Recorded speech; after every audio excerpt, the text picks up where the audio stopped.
H-Town, what's up? You know what time it is? It's time for the best 120 minutes of your day. The Chop Shop, the nation's #1 urban sports talk show, and also your midday sports happy hour. Yours truly, Robert Hatter, alongside Jim Hicks, and sometimes Chris Walker, coming to you live from Houston, Texas. But we're broadcasting all over the world via Facebook Live and YouTube Live. And today is Wednesday. My favorite day of the week is Women Rock Wednesday. And really, as you know, women rock every day on this show, but especially, it got a special thing on Women Rock Wednesday. Oh, Jimmy done came in already on y'all. Ooh. Hey, he done came in already on y'all. Hey, Jimmy, I done already told him. I said, Jimmy done snuck in here early on y'all. Go on, do your thing. I got you back there. Let me hook you up back here, man. You know what I'm saying? Let's see what we got in this background. Okay, I get him out there. So what's up, everybody? It's Wednesday. And let me shout out to my top 5 ladies out there, the ladies who signed on in first. Let me see who they are. Hold on. Let me see. Hope we got 5. Come on. Share the show right quick. I'll already share it. Who we got? Sonia Billingsley. Okay. We got Mindy Collins. We got Dale Griggs. Hold on. Let me go down. That's 3. Hold on. I don't see no more yet. Okay. Jimmy. Ain't but 3 women on here, Jimmy. Ain't but 3 women on here on Women Rock Wednesday. I'm going to bring you in right now. I don't see but 3 of them out there, Jimmy. Ain't but 3 of them, man, on there. I mean, Mindy, my son, you know, they my favorites now. You know, don't get it wrong, but it's Mindy, Dale, and you know, we can't start the show without 5 women. So, Jimmy, we can talk about the weather. We can talk about anything, man. Until 5 women, there go Brandy, there go Dorothy, until my girl. They heard me, Jimmy. They heard me, Jimmy. They heard me. You're like one of them old preachers back in the days. Huh? You Yeah. don't give up on them. You're like one of them old preachers. Shout out to Brandon Nichols, huh? And don't. What about Jennifer Cox? Jennifer. I was finna hear Jennifer. I was gonna get Jennifer. Jenny from the block. Let Jenny from the block. Yes, but hey, Jimmy, I don't know if you saw. Dorothy Green is from Irvine, California. Dorothy Green be everywhere. The other day, she was in Lacey, Washington. Now she in Irvine. That's Akisa Stewart's mother. That's okay. Caleb Stewart's grandma. But you know I can't start this show without my girls. Now I'm good. Right? We can talk about anything right now, Jim. And Jimmy, I got a women's topic right quick. I just want to share with my girls since they're here. You know, I mean, I got to talk to them, y'all. Miss Green, I need you today. I need you, Miss Green. Oh, who else? Let me see. Somebody else. I thought somebody else popped up. Okay. Jim, I came on this show. And y'all, I came on this show just giving her the benefit of the doubt. The women's volleyball coach at Grambling. She walked in from Pine Bluff and fired every girl on the roster. Jimmy, she cut every girl off the roster. I said, well, maybe those girls, maybe those girls were acting up, right? Maybe those girls were doing this. Maybe those girls were doing this, Jimmy. So, but Jimmy, then I see, and you know I took up for her, Sonya. You know I'm not going to let nobody just towel her head off. Just like I didn't let nobody come over here and talk about Cynthia Cooper. But Cynthia Cooper Dyke. But Jimmy, I get a headline. They sent this. What? Cynthia Cooper what? Cynthia Cooper Dyke. Now, Jimmy, no. Brian Dyke is just shut up. Man, I can't stand. See, you messy already. They done put you in the Hall of Fame and you done got messy. Come on, man. But let me get back to my story. God, I shouldn't even mention it. Hey, Angela Holcomb. Hey, check this out, Jimmy. Grambling fires new head back. Jimmy, she ain't played a volleyball match yet. I got a headline. They sent it to me. Grambling. Mindy said, shame on you, Jimmy. Uh, Grambling fires new head volleyball coach after internal investigation on Chelsea Lucas. They issued a statement on her response. Jimmy, oh Chelsea, Jimmy, with the blonde hair. Now listen to me. After I defended her on the show, I got several calls from people all over the country. Robert, she ain't this. Robert, she ain't this. I said, well, I'm not about to talk about that woman. So, in case you didn't know, Grambling University has announced the termination of the school's head volleyball coach, Chelsea Lucas. The university said the firing is a result of an internal investigation within the volleyball program. And then you know how they do the success of the student athletes and all that kind of stuff. As we move forward in this trend. In other words, this lady, hold up, I think they got it. They said, in the 2022-23 academic year will keep their scholarship. All those girls who received those scholarships would keep them. So what happened, Ms. Lucas came from Pine Bluff, and what they telling me now, Jimmy, they wouldn't tell me then. She wanted to get rid of all them Grambling girls and bring all of her Pine Bluff girls in. Who does that? Miss Lucas, you didn't tell me all that part when I was taking up for your ass. And she go up there and do that. But, hope she bounced back. I don't know, Jimmy. Jimmy, and that's why I never liked hiring people from rival schools. I know some people do it. I just never, Jimmy, when they fired my son's coach, Bill Courtney at Cornell, they could have went anywhere. Guess what they do? They go get a coach, the assistant coach from Princeton, who we done whooped up on every year, and bring him over there. You know my son don't like them. He ain't gonna like the coach. You follow me? But I know that I just don't understand that concept. Maybe that's why I'm not an AD. But this young lady, Jimmy, she fired. I don't know if we talked about it, you and I. She came in and just shipped all the girls out and said, none of y'all, all y'all got to go. And I'm gonna start over. So they talked about it today. She finally got fired before even having one volleyball match. Yeah. Yeah, it's a lot of stuff that probably gonna come out of that we're gonna hear in the next upcoming days.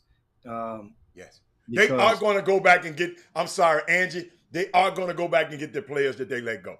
They're gonna let those girls have here's the question mark. Mm-hmm. If the players from the 2022 to 2023 season get to remain on scholarship, right? The walk-ons that were forced out get to remain as part of the program. Mm-hmm. Well, what about the ones from the 21-22 season that were pushed out? You see? That were pushed out before summer school started. So that's the magic question, because you're only allotted a certain amount of scholarship. Yeah, that's right. They don't have a full. Yeah, they have to split that thing volleyball, up. They normally bust them in half. They normally bust them down. Yeah. So that's going to be the question mark. How are they going to do this? Now, guess what? Grambling has a nice alumni base in various cities, and their endowment might be premium according to other HBCUs. Maybe so. Mm-hmm. And that's but I don't know legally, can they go up inside of those coffers and supplement and create athletic scholarships? That's the question. I don't know. That's above my pay grade. That's above my pay grade. I don't know that we had to say that for athletic director. But it's just a unique situation, Jimmy. The lady came from Arkansas Pine Bluff, and I know she's a Grambling alum. That don't mean nothing, but she came to Grambling and got there. I guess she had a preconceived notion about these girls because she played these girls before. I don't know what I promise you. Because the girls were sounding off and talking. But I know when people emotions involved, a lot of the girls were coming out on social media and saying something. I learned a long time ago, it's three sides to every story. It's her side, their side, and somewhere in the middle there's going to be a truth. But it's definitely more to the story. And I mean, I really don't want to know it. I just hope, I'm glad they corrected this situation. All I was worried about the young girls being able to get their scholarships that they were already awarded, and can't somebody just come in and take it away from them without, hold up, without um, without it being a problem, without those girls being a problem. I don't think that's fair. So we'll work it out. Wait a minute, we got some Grambling alumni on here. Mika, talking about definitely more to the story. Miko, tell me, do you know anything? Could you tell us anything, Miss Grambling alumni? I just want to know. But I mean, my side, your side, and the truth. Yes, you're right. You're right. Somewhere there in the truth. Jackson State had women's head basketball coach some years back that I believe was coaching somewhere before and sued and won. I don't know. I don't know. But hey, y'all, let's pray for those kids. Let's pray for Miss Lucas. Because evidently Miss Lucas got some. If she just did that just to do that, maybe Miss Lucas got some things that she need to deal with too, Jimmy. And I hope she deal with them, and I hope she bounce back from it. It's Women Rock Wednesday, so I can't. I'm not gonna talk crazy to these women, huh? Yeah. So now, of course, we are going around the horn. If you just tune in on the Chop Shop with your midday sports happy hour, the best 120 minutes of your day. We're gonna go around a variety of different topics in sports. Women Rock Wednesday. If you're a female, shout out, let us know what city you're from, and so that we can introduce you and let both platforms know you are in the building watching the Chop Shop and chopping up with us.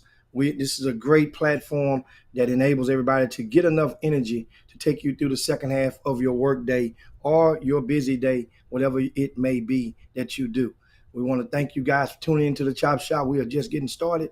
And of course, if you don't know, you're a first timer. I'm Jim Hicks. This is Robert Hatter right there. And we are the Chop Shop, along with periodically you might get the founder, the originator, Chris Walker may pop in. He's so doggone busy now, but he still maintains a presence and a special place in his heart for the Chop Shop. And so right on cue, of course, if you're just tuning in, we're going to ask you to share the show right now. Share the show to your timeline. Share the show to your hoop group. Share the show to your social media platform.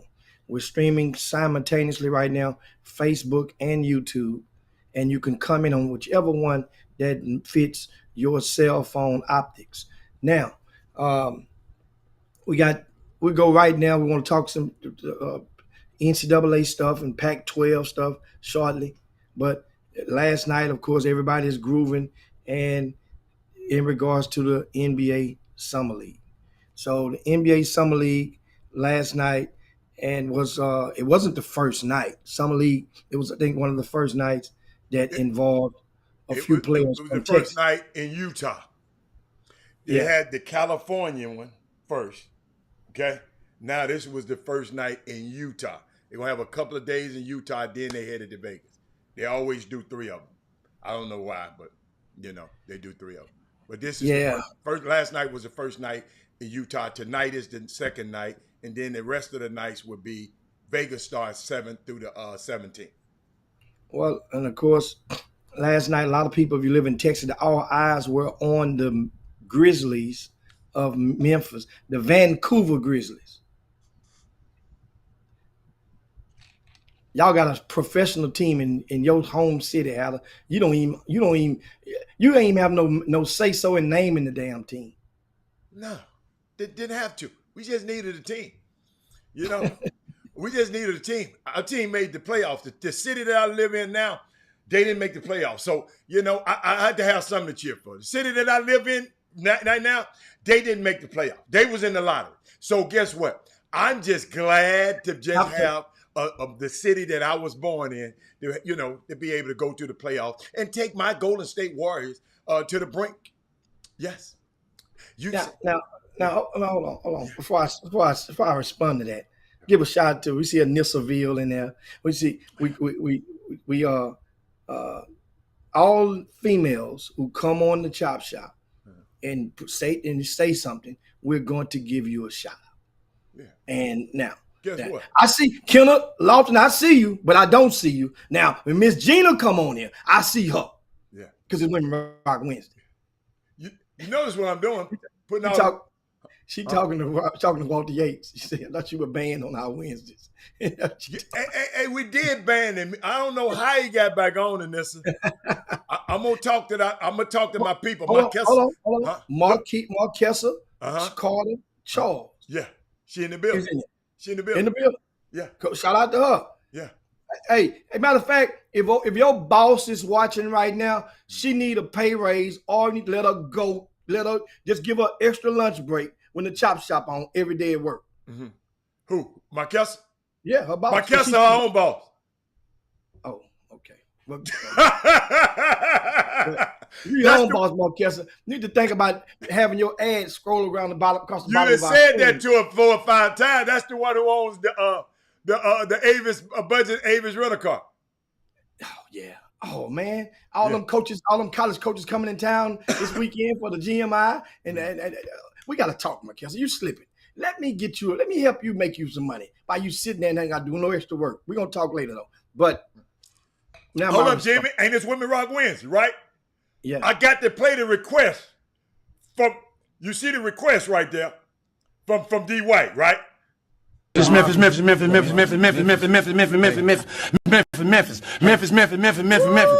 Memphis. Everywhere we go, it's Memphis. Memphis, Tennessee, the beautiful land in the world. It's Memphis. I had to play that. Jimmy wasn't me. That was, in case y'all was wondering, Junior plays with the Memphis Grizzlies. And D White said how to play that clip. Thank you, D White. Okay, now back to you, Jimmy. What were you saying? Now you said the team that made the playoffs, the city you live in now didn't make the playoffs. Yeah, right. But how soon do we forget that the city you live in had made the playoffs more than at a greater length than any other team in the NBA? Yeah. Right up until 2 years ago. Yeah, right until my homeboy left. Yeah, I know. No, listen. Yeah. You talking about they saying Kyrie tore up a program. Number 13 destroyed the Houston Rockets. All them draft picks y'all got. Destroyed the Houston Rockets. Jimmy. Oh, Brooklyn gonna have a lot of draft picks too. They're gonna have a lot of draft picks too. Brooklyn will. I don't think they're going nowhere, Jim. OKC has a lot of draft picks as well. They gave some of them to Houston. Jimmy, I don't think they're going nowhere. I go Miss Gina. I see Miss Gina. Now, Miss Gina, of course, the reason why it's relevant because her baby boy made his debut last night in the NBA Summer League. Yes, sir. And with the Memphis Grizzlies. And they played the Philadelphia 76ers, and it was a tightly contested game all the way through. So that means every point was pretty much was meaning. Yeah. Wasn't no garbage time in this one. Oh no, sir. Now Junior Lofton came off the bench. He played 15 minutes. He had 9 points, 3 rebounds. He did pick up 4 fouls. That probably disrupted his flow a little bit because every foul creates a dead ball, and really a dead ball is kind of like a 10-second timeout. So it gives a person time to recover, a standing 8 count, so to speak. But Junior, it was 4 for 5 from the field. He missed his only 3-point attempt, and 3 defensive rebounds for him. No offensive rebounds. Got to improve on that because that's normally a guy like Junior. He can make his presence felt on that offensive end because of getting up and getting to that ball. But now it's a good start. And remember, he has a 2-way deal. And each team can only matter of fact, you can explain what is a 2-way deal. I did it the other day, but I give it to them again. All the 2-way deal is you have 15 roster spots, okay, on a team. 15 guaranteed roster spots. But during the pandemic and doing all of this stuff and trying to keep guys over here instead of going overseas, the NBA created two other spots called the two-way deal. Hold on, Jimmy. The two-way deals, and what it is,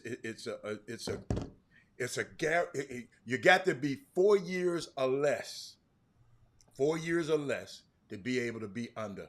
So you can't put no old ass veteran on a two-way deal. And what it is, you got each team got 2 spots extra. So most teams can have 17 players, but 15 of them are guaranteed. The other guys, the two-way guys, they can only, Jimmy, play in 50. It used to be 45.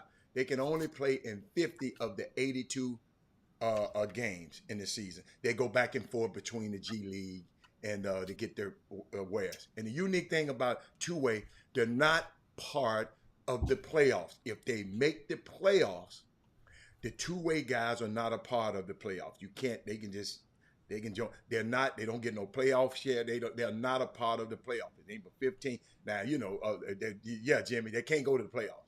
But only way they can, one of them can, is if you convert their two-way into a regular deal. But that means one of the 15 got to go. Somebody got to go. So that's what a two-way and Jimmy, it's and the two-way salary is structured where it's the half of the rookie minimum. And the rookie minimum went up to about $1 million this year, a rookie minimum deal. So guess what? Half of the rookie minimum, that's what these guys get. Jimmy, the unique thing about the two-way, not other than the Exhibit 10, if you see Exhibit 10, two-way, that particular year, that contract is guaranteed. You're gonna get, and it don't count against the salary cap. Okay? Because what? You're really not on the 15-man roster. So that's what a two-way deal is. It's an opportunity to get younger players, inexperienced players, to be around the team and work out with the team and be with the team. But necessarily, like if you notice the pandemic, we needed those two-way players. A lot of teams used them and went into the G League and got more players out. So it's just a way to safeguard. I don't have to give you all this money. You're not guaranteed, but that little amount of money. But you're not part of the 15 that's guaranteed. I hope I worked that out. I hope I understand. Yeah, and so going into the season, when does most teams bring that two-way? They bring them up, or they're already on the team. I mean, it just varies. It's very. They always on the team. You know, they can play 50. I guess they just figure out. Wait a minute, he gonna play this 50 games, and he'll play. It's all, Jimmy, varies from either team. If I don't need him, I'm not gonna bring him up. It's very, but I don't want him just sitting around flying all over the country with us. I'd rather him be playing and getting some reps on my G League team, because all you're trying to do is a developmental contract. They trying to get you accustomed to the NBA. That's why the guys got to be young. Less than 4. And Jimmy, a caveat to this. Let's say you done played 4 years in the league, right? If you didn't play but 1 year, that first year, 1 year that second year, 1 year that third year, and 1 year that fourth year, you considered a 4-year player if you just played one game that year.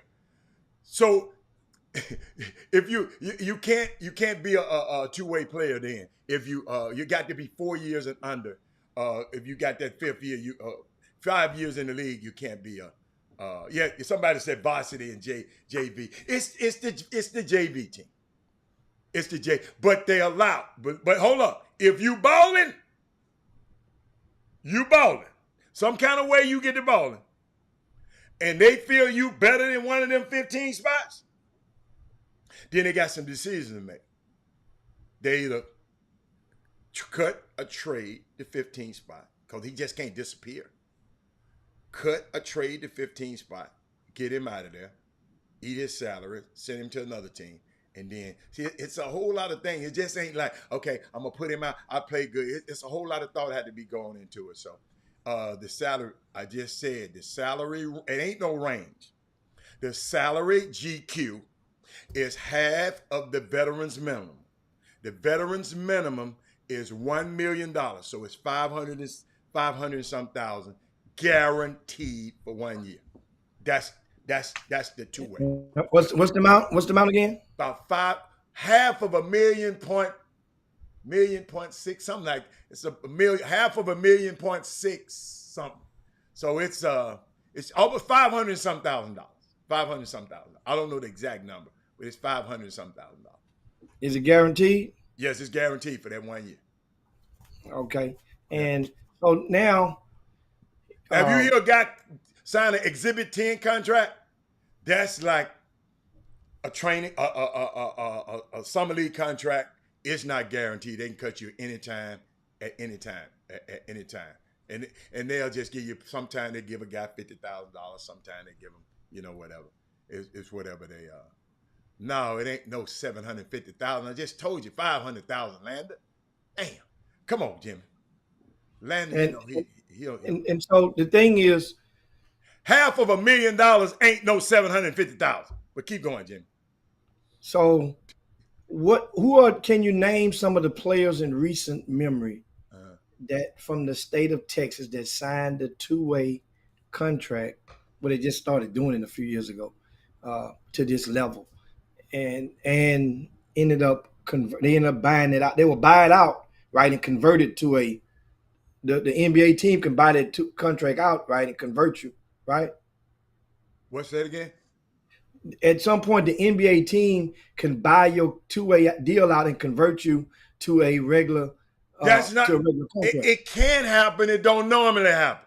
That's what ended up happening. That was the thing, the fiasco with Daniel House. Yes. About 5 years ago with the Houston Rockets. Mm-hmm. He was playing in the G League, got a two-way deal, and ended up playing.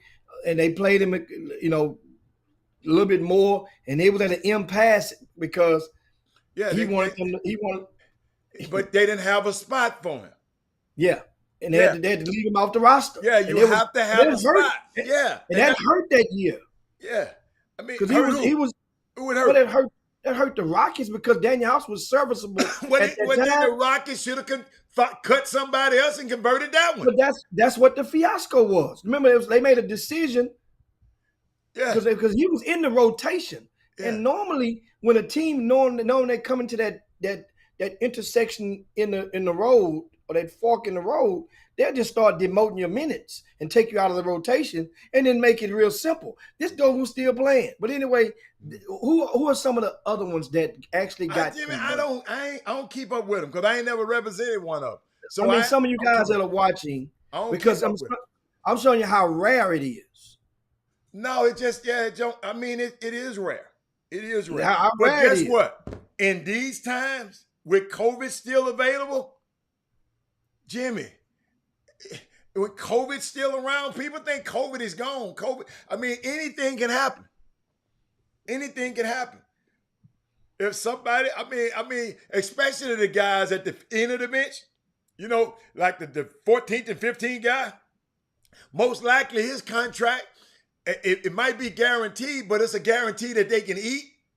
And Junior is eating better than him. It's better than this player. Then it most likely can happen. But that's Jimmy, that's a long shot in the league. It don't happen often. That's a long shot. Well, one happened last year. Probably the most notable, and meaning that because normally if you convert one, and that means you convert him. Well, not necessarily means he's producing. That means he's excelled and he's beat expectations from day one. Otherwise, the person would have been drafted and would have been and slotted in a guaranteed hole. Well, last year, you remember at Summer League, was watching the Chicago Bulls in Vegas, and look, Ayo, who played at Illinois, was over there, come out of the bench. He was balling. And he was on a two-way deal with the Chicago Bulls. I thought he was just a second rounder. I don't think he was a second rounder, was he? He got picked in the second round? I don't know. I might be wrong. He should have been. People thought he should have been. If he was on a two-way, I don't remember him being on. I remember I, like Alex I could be off Caruso. on that. I could be off, but whatever it was, Yeah, he wasn't like, pick where he was. He yeah, thought he was I going don't. to Yeah, initially yeah. I go. mean, and I might be wrong, but I remember Alex Caruso was a famous one. Jared Harper was one. Chris Chioza was one, and who else they had? They had a few other guys that were. I'm trying to throw. Theo Pinson was one. Yeah, Theo Pinson. Matt McClung. Matt McClung was one. Jimmy. Matt McClung didn't even touch the court last night. Yeah, Nate Hinton was one. Who else? I'm trying to. Jericho Sims was one. I mean, it's just Jimmy. It's hard. Tremont Waters was one. It's hard, dude. Cassius Winston was one. Marcus Howard was one. Well, you named a whole bunch of lot of McDonald's All-Americans from yesterday. Yeah, Jimmy, this NBA is some hard shit. This NBA is some hard stuff to do, ladies and gentlemen. Yes, thank you, Corey. He was in the second round, Jimmy. I thought he was. I didn't know exactly, but he was in the second round. I can't believe. Did y'all run Thaddeus Moody off the show talking about Chicago yesterday? No, Stanley Johnson. No, Stanley Johnson was a top pick, J. Miles. He was a lottery pick. He was a lottery pick for the Detroit Pistons. Yeah, I'm talking about in the beginning. The beginning. Now they might have brought his ass back. No, they brought him back as a 10-day. Oh, with the Lakers, he was a two-way with the Lakers. Yeah. Last year. Yeah, no, they gave him a 10-day, then they gave him another, and then they brought him back. But no, he was it's crazy though, Jimmy. It's unique, but in this, all it is, Jimmy, is what's your favorite word? All it is another opportunity. It's an opportunity. You still in the NBA, but you're not in the NBA. And they'll let you know you're not, because they'll eat. And if you're acting crazy, Jimmy, they'll eat that little $500,000 up and just go get them another one. So you got to be a great kid. You got to be somebody everybody want to be around. You just got to be a consummate professional, man. Your body language got to be great. Everything got to be great. It's a unique situation. It's just an opportunity. They watching you. They're watching every move you make. Because what? You are the two-way guy. They're gonna watch how you go down to the G League. When you go to the G League, how you command. Because let me tell you something, Jimmy. Hold up. When the two-way players go to the G League, they the dudes. So if Jimmy just on the G League team, Jimmy, you gonna sit down because the two-way guys finna come. They the big dogs in the G League. Okay? So when they go to the G League, Jimmy, now they might be riding on the bus, but they gonna be top dogs in that aspect. So it's just it's about team need, man. If Junior go and do the things that he needs to do, and just keep on doing the things that that be Junior. Don't try to be nothing. That you do what got you there. You're a rebounding machine. You use your body. You got great hands. Use the stuff that got you there. See, a lot of guys be going up there, man, and always Jimmy be trying to do stuff I ain't gonna call his name, but I know one guy, he was the leading scorer in a whole conference history. But he go to the tryout trying to pass the ball. They cut his ass the first day. Jimmy, I didn't bring you here. I don't know who told you to come in. You here because you was a scorer. Score the damn ball. Well, the team told him they were looking for a point guard. Yeah, but so somebody just told him that, man. You tried to trick yourself into them, yes, and making them believe that you something that you wasn't. Yes, and yes. I guarantee you, at some point in life, every single one of you guys are going to be faced with a decision to either take a gamble on yourself. And that gamble may require you getting the job done or not getting the job done with that one decision. Gambling on yourself. There are so many people out there that are afraid to gamble on themselves. They make conservative, safe bets on themselves, which is no Jimmy, problem. that's really the way to go in life. Jimmy, gamble is a gamble because your ass can lose in a gamble. Yeah, but the younger you are and the less obligations that you have, the bigger the gamble that you can take. I just call it just create opportunities for yourself, young man. Just keep creating. Don't go do something you can't. Just go creating opportunities. That's what I like to call it. Gambling, because we're going to be able to bounce back from this. You'll be able to bounce back from this. It's just, this NBA, y'all, no boys allowed. It ain't but 450 of these guys going to make it this year. So if 30, y'all remember, it's 30, and I keep doing this every year, Jimmy. It's 30 guys that's guaranteed. The first round, they guaranteed to be on somebody's roster. So guess what that means? It's 30 guys is guaranteed to get their ass out the league. Sprinkle in some of those second round picks. Then you got a guy like Junior. You follow me? This how hard it is. That means 30 guys got to go. Some guys who played last year, they're not going to be there this year. So we got to understand, and it's perpetual. It happens every single year. This happened. The draft. The draft's going to happen. Like I said, 30 guaranteed. But Jimmy, some of these second round guys got what? Guaranteed deals. Kennedy Chandler got a guaranteed deal, $7 million deal. And he was picked with 38th. That's 31. So 30, guess what? 31 guys going to be out of the league. But no, you don't want to retire, Wendy. That's the hardest, easiest money in the world. Guess what? The Miami Heat? They begged Adonis Haslam to come take that little old last spot, Jimmy. They begged. It's saving money in some cases. No, it don't save him no money because you can get a guy cheaper because a veteran's minimum is way higher than a rookie minimum. What it is, his valuable insight that him able to be around the players and be with, that's more valuable than another little guy just hanging on at the end of the roster. His spot is so valuable. Y'all remember, he changed the season around for them.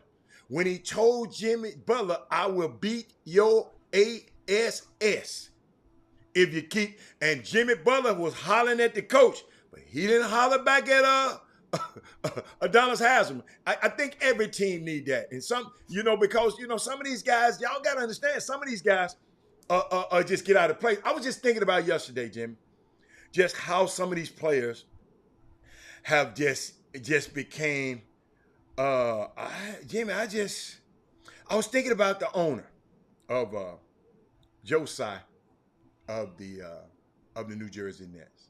I'm going to pivot a little bit, y'all. And I took some notes yesterday, right? He's a billionaire, right, Jimmy? If you look him up, who is that like to look up shit? If you're looking up I think he about $8.9 billion, okay? He spent 2.35, just for Landon. I got to get it right damn figure. 2.35 billion to buy the Nets, okay? He spent another billion, Jimmy, to buy the Barclays Center. Okay, y'all pretending this y'all's money y'all spending because y'all think everything the players are. Pretend it's your money you spending. Okay, so Jimmy he bought the Nets, then he go buy the center that they play in. Then he got people out here telling him what he need to do with his money. What to do with his business? This is his business, Jimmy. He spends that type of money to buy a team. Team pulls off probably the greatest moment in their franchise history, right? Because what? They never won an NBA championship. So their team, the Nets' greatest moment is in June 2019. Jimmy, when they signed Kyrie Irving and KD. A team like this don't usually get these type of players. But from that moment on, I'm just showing you how the NBA works and how these players, you have to rein these players in because early because this what happened if you don't. So from that moment on, he was told what to do. He was told what coach he had to employ. He was told what starting lineup he had to put out there. They didn't want to put DeAndre Jordan's ass in the starting lineup. Kevin Durant and Kyrie Irving pushed that and made that happen. Okay? He was told who to trade for. He was told that I'm not getting the vaccine. I'm not going to play. And I still want to get compensated. Now, this is a billionaire now. He's been told every step of the way, Jimmy, what he's supposed to do. He is not allowed to run his own organization. Jimmy, he a billionaire. I know he got a massive ego. Some of these folks around here ain't near a billionaire, and you think you can't tell them nothing. But guess what? As he should with that type of money, to me. I got a question, ladies and gentlemen. Wendy, do you think any other business that he has, he owns Alibaba? You know, he like the Bill Gates, not the Bill Gates, the Jeff Bezos. Alibaba is the Amazon over there, where he from. Okay, Jimmy, do you think he let his employees tell him how to run Alibaba? Yet there he was allowing Kyrie Irving and KD to call the shots. Now they want out. The reason I'm coming at, the reason you got to have guys like Adonis Haslam on your team to stop creating monsters like this. Because didn't nobody check these two guys when they first came in the league. Nobody did.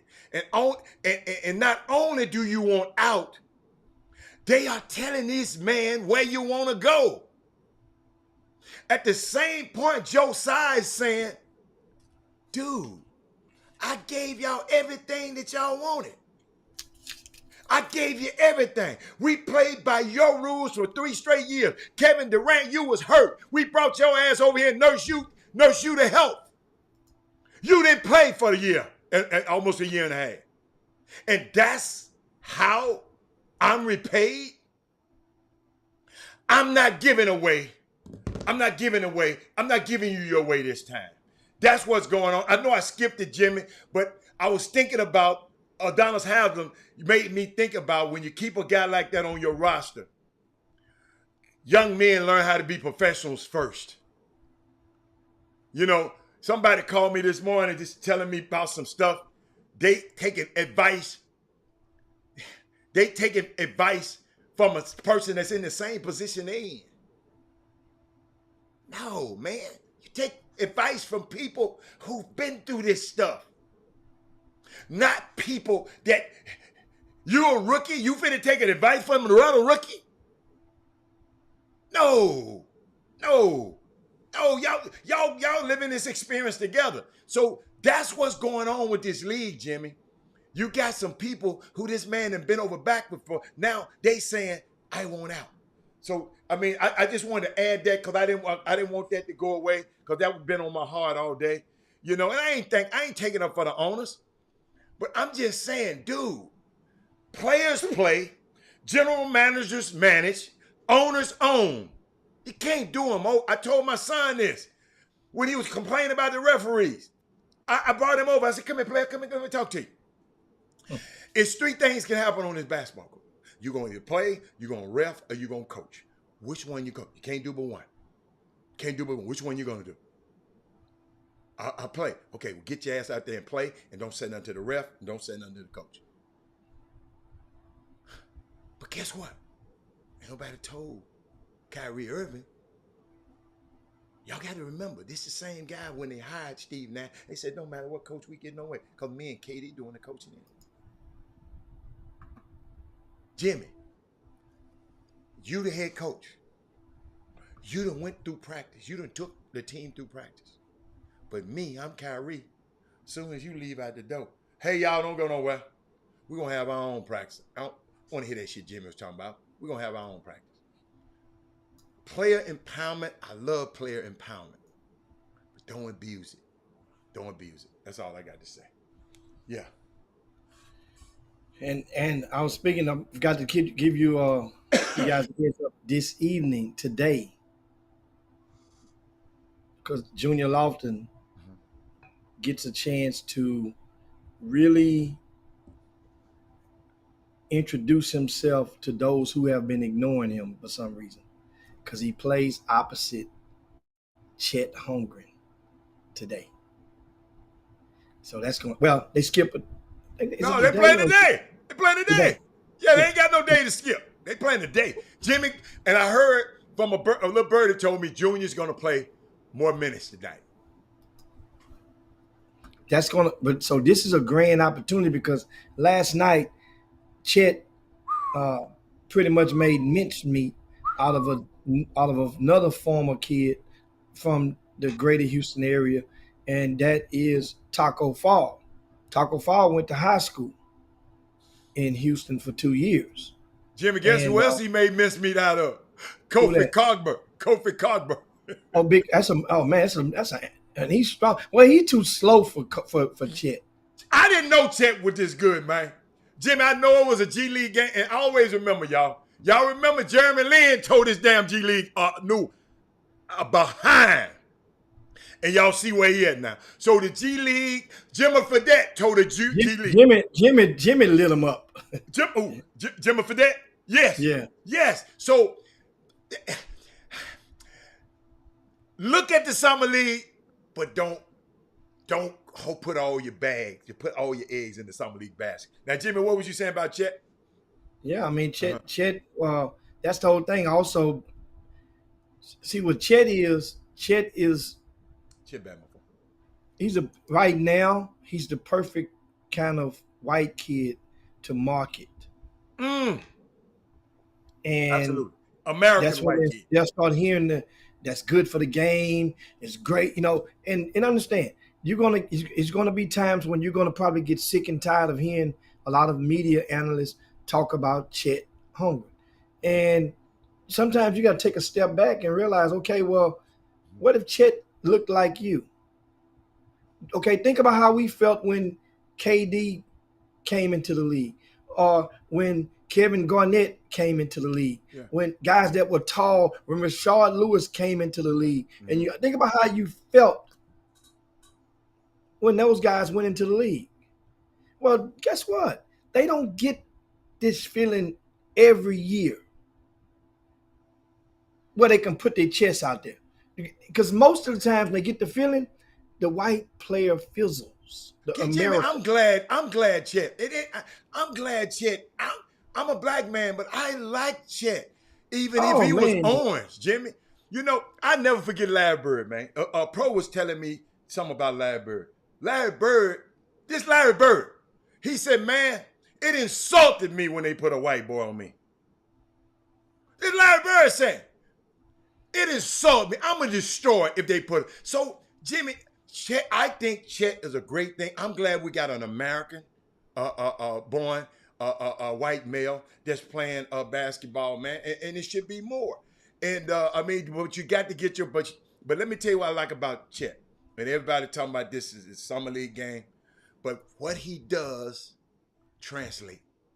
He can block your damn shot. Jimmy, that translates if you're playing on the moon. I don't care where you go, what league you in, you can block shot. If you can, no, Jimmy, just the thought of when you come in there, Chet gonna block your shot, you change the outcome of the game. Change the outcome of the game.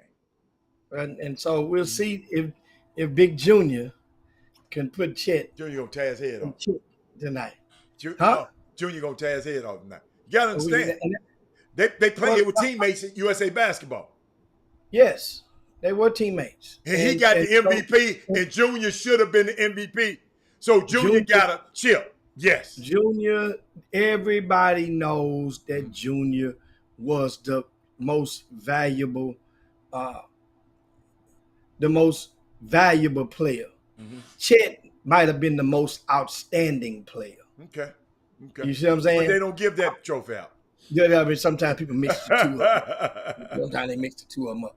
And so RJ Nimbrand, he signed a summer league deal with the Cleveland Cavaliers.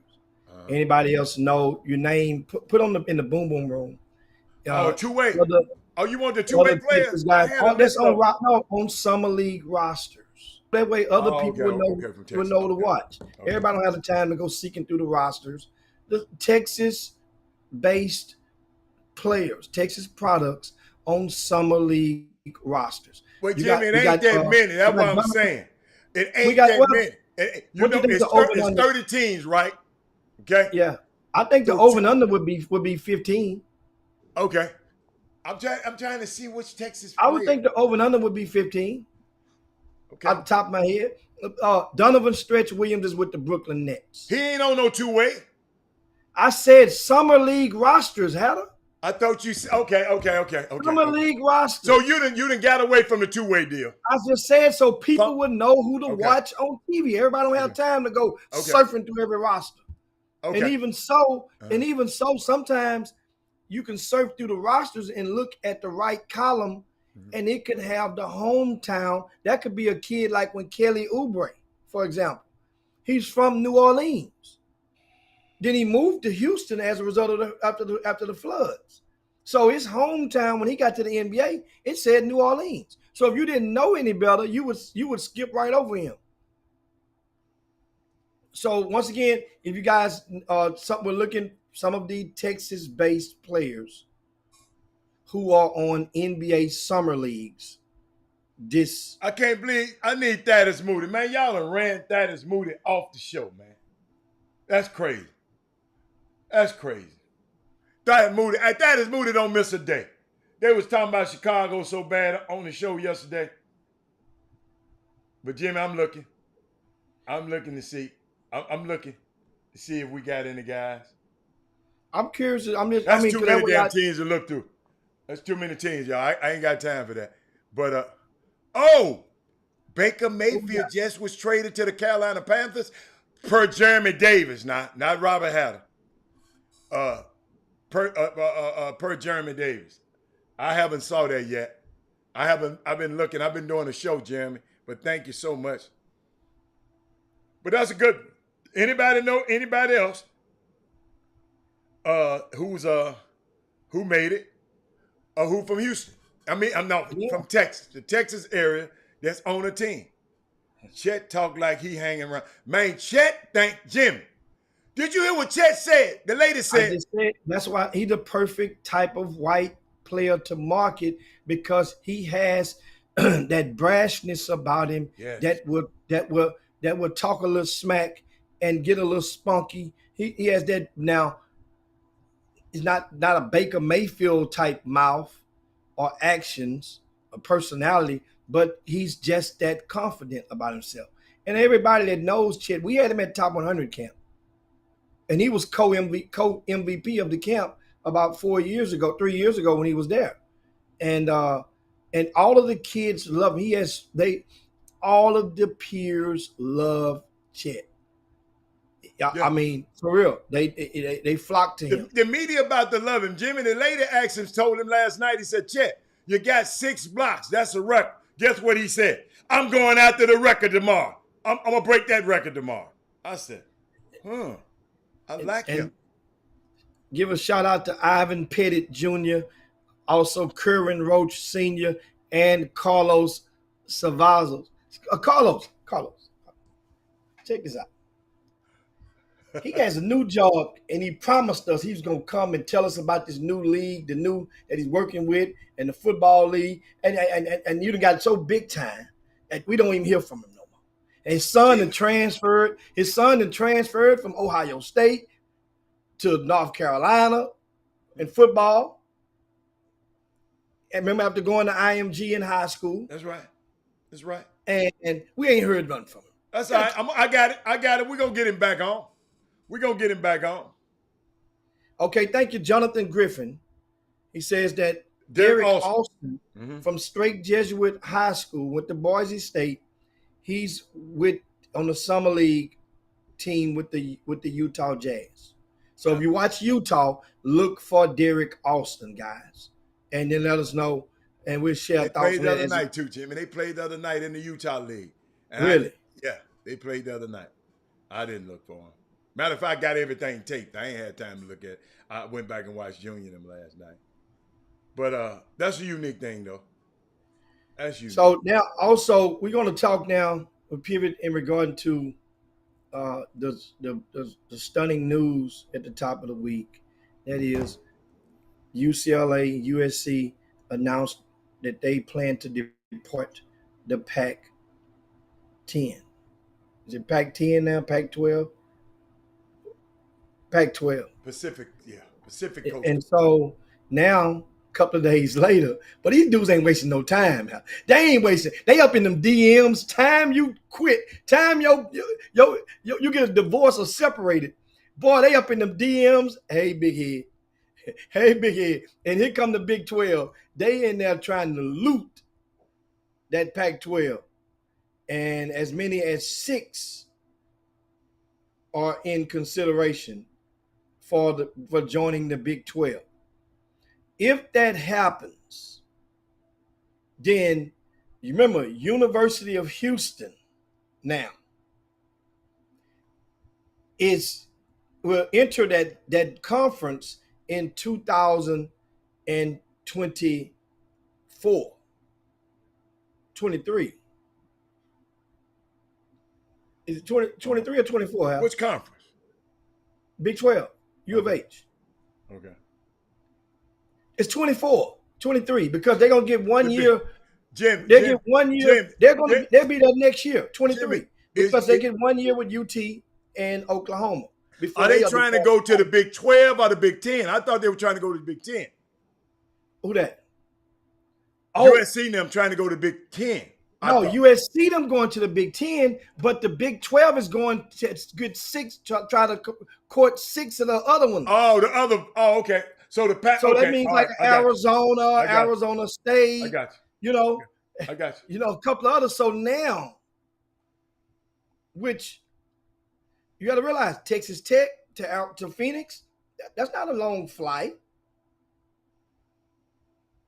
What? But it's going to be not a long flight. Not from Texas Tech, not from Lubbock. No, it ain't that bad. That's like that's actually the halfway point, I think, to Houston. But I'm gonna tell you that Notre Dame domino, because they trying the Big 10 trying to get Notre Dame. If that, because Notre Dame got its own TV network, like Texas, dude, it's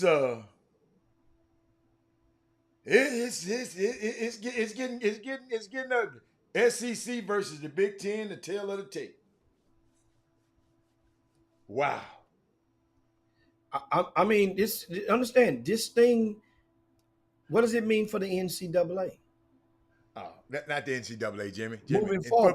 In football. What you mean? What does it mean moving forward? Because now this is remember, isn't this the power move that was projected by many about 10 years ago? They were saying that the what if and the need for a lot of the economically powerful programs to morph together, and you know, and college football, and they basically call their own shots. NCAA, all they would get is the March Madness money. Those bowls are operated by separate entities. The championship, that's not the NCAA money, Hatter, is it? No. So now I'm sorry when I say the bowls, I meant the college national championship but those playoffs that lead into it, I think they might have still those Cotton Bowl and Sugar Bowl and all of those still. They still get a pinch off of those. But that national championship is a separate entity. It's going to be interesting. It really is. And guess what? The NCAA is very quiet right now. They're really quiet right now. I mean, ain't nothing they can say. What can they say? They have no power. When you get quiet. Yes, Karen Roach is. I was trying to tell Walter Yates, Irish Notre Dame football is independent. It's not in no damn ACC. It's independent. I was telling Yates, football Notre Dame football is independent from everything. They got it. But they've been being courted, Jimmy, by the Big 12. They've been courted by the Big 10. Yes. And so, of course, that's going to be interesting to follow up. You guys, make sure if you hadn't done so, share the show, if you will, right now. I want to ask you guys to, if you could, share the show right now to your timelines. I'm doing it myself. I'm sharing it as we speak. And if you guys can share right along with me, then we will help to strengthen our footprint on the World Wide Web. If you just tuned to the Chop Shop, we're at the top of the hour. 2 minutes past the hour. If you're on a lunch break, then don't panic. All you have to do is get back in the office and set the clock back about 5 minutes. You'll be on time. But, Jimmy, I don't want to go any further too, because I meant to talk about it yesterday, and we wasn't here on Monday. I got to let people know about the stuff that Stephen Curry is doing. He's doing something that's so unique and crossing sports and becoming an impact in an area that nobody has thought about doing till this young man did this. It got a brand new, well-funded upstart tour. And it's called, it's called his new underrated golf tour. It's recently begun to its tournament slate, Jimmy. There's a new golf tour. It seeks to give talented players more opportunity to prove their abilities at some wonderful courses. The goal is to help grow the game by making it more inclusive.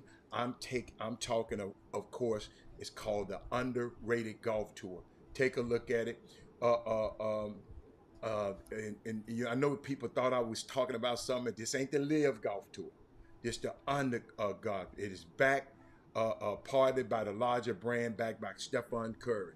He saw all of these underprivileged kids not being able to go out on the tour early, to go out. So he invented a whole tour just for these kids to go out and hone their craft and get better. It's called the UGT. It wrapped up its first week at Cog Hill Golf Course outside of Chicago. Total of 60 young boys and girls of diverse communities teed it off for the first time. And they're going to be they were in Wickenburg Ranch this weekend. And on July the 17th through the 19th, they're going to be at the Golf Club of Houston. And Jimmy, like, a lot of these kids can't go to he fund these kids to get there. You know, most golf tournaments, like, you got to go get there. He get these kids there. Heavily funded, giving these young kids to be able to, Jimmy, and instead of just being on the chitlin circuit already all the time, putting them on a high-level circuit so they can compete. When you compete against the best long enough, you become better. So shout out to this young man who went. This the kind of young man that I love to, Jimmy, always highlight, because he going the extra mile. He went to Howard, right? He went to Howard to promote his movie. He produced a movie. While he was at Howard, ladies and gentlemen, a young man who plays golf, but Howard didn't have a golf team. It couldn't be funded. But he went to Howard because he wanted to go academically, but he turned down golf scholarships other places because he wanted to go to Howard. So what happened, he told Steph, while Steph was having his questions and answers with people, he said, Steph, how about let's play some golf tomorrow? Steph said, no, I can't, I got to leave tomorrow. And he said, well, man, we need to get together, and they got to talk and exchange emails. And this young man, Jimmy, told Steph, look, I want to play golf, but Howard don't have a golf facility. They go back and forth for a year.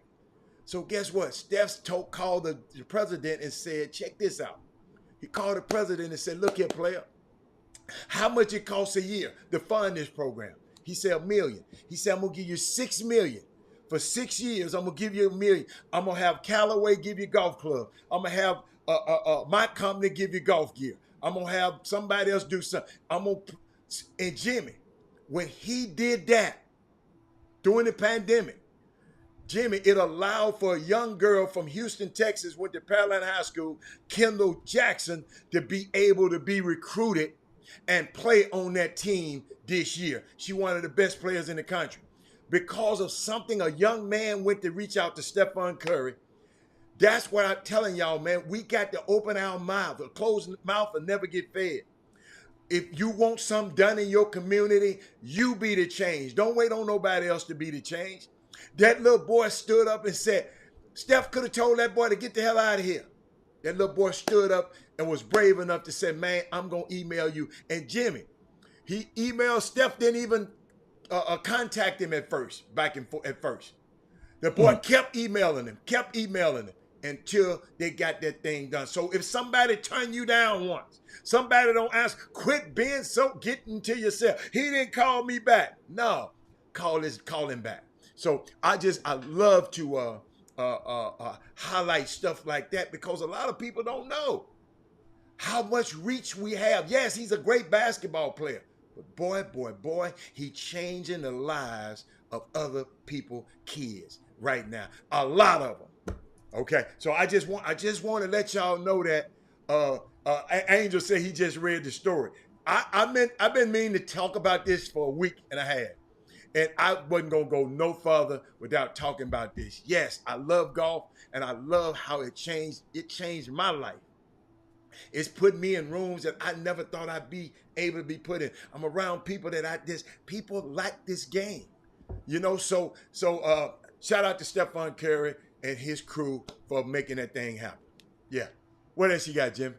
Yeah, and I was going, and I guess I save it and finish doing it on tomorrow. I was strolling through those rosters to try to find Texas-based players who's on the NBA Summer League rosters. So far, I found about 10, and but I got about half dozen teams to go. But some of the names that I found, Fabian White is with the Lakers. Oh, yes. I mentioned Donovan Stretch Williams with the Brooklyn Nets. Former Pearland High School star Cam Reynolds. He went to Tulane. Well, he's on the team with the Clippers Summer League. Marcus Garrett is with the Miami Heat. He's out of the DFW area. Farron Hunt from SMU. He's with the New York Knicks.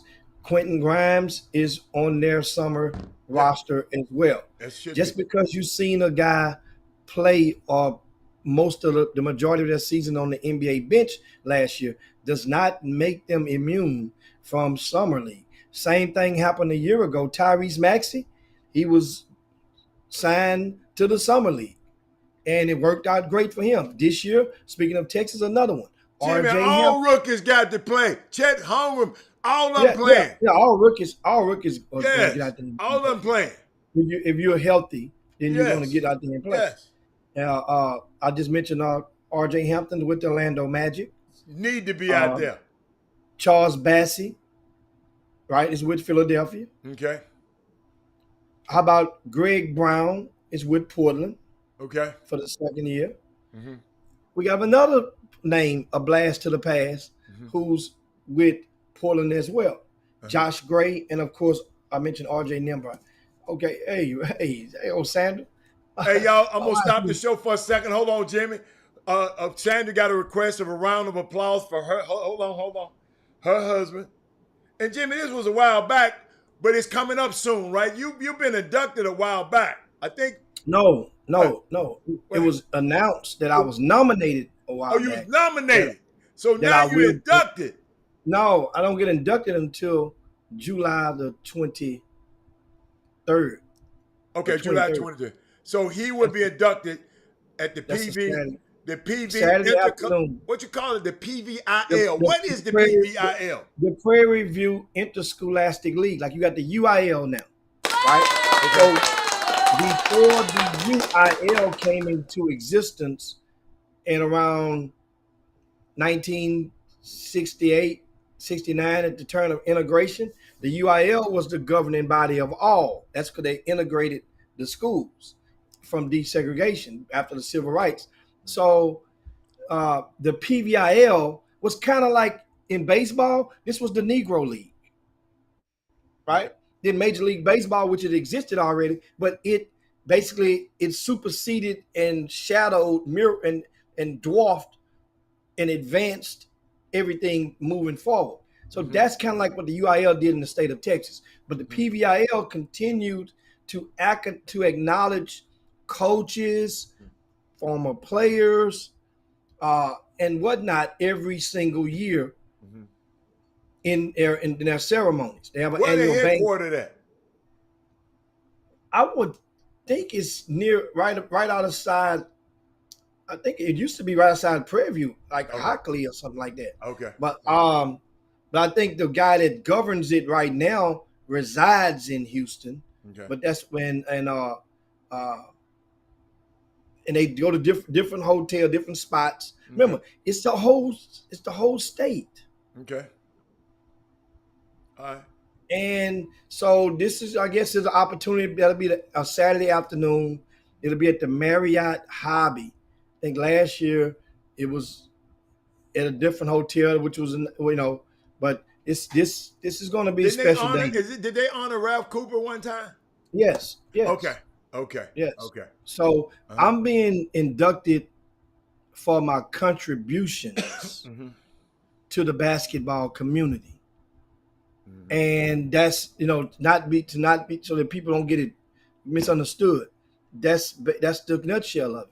So and I've received awards and acknowledgments in the past 15 years. I think my first one was in 2006.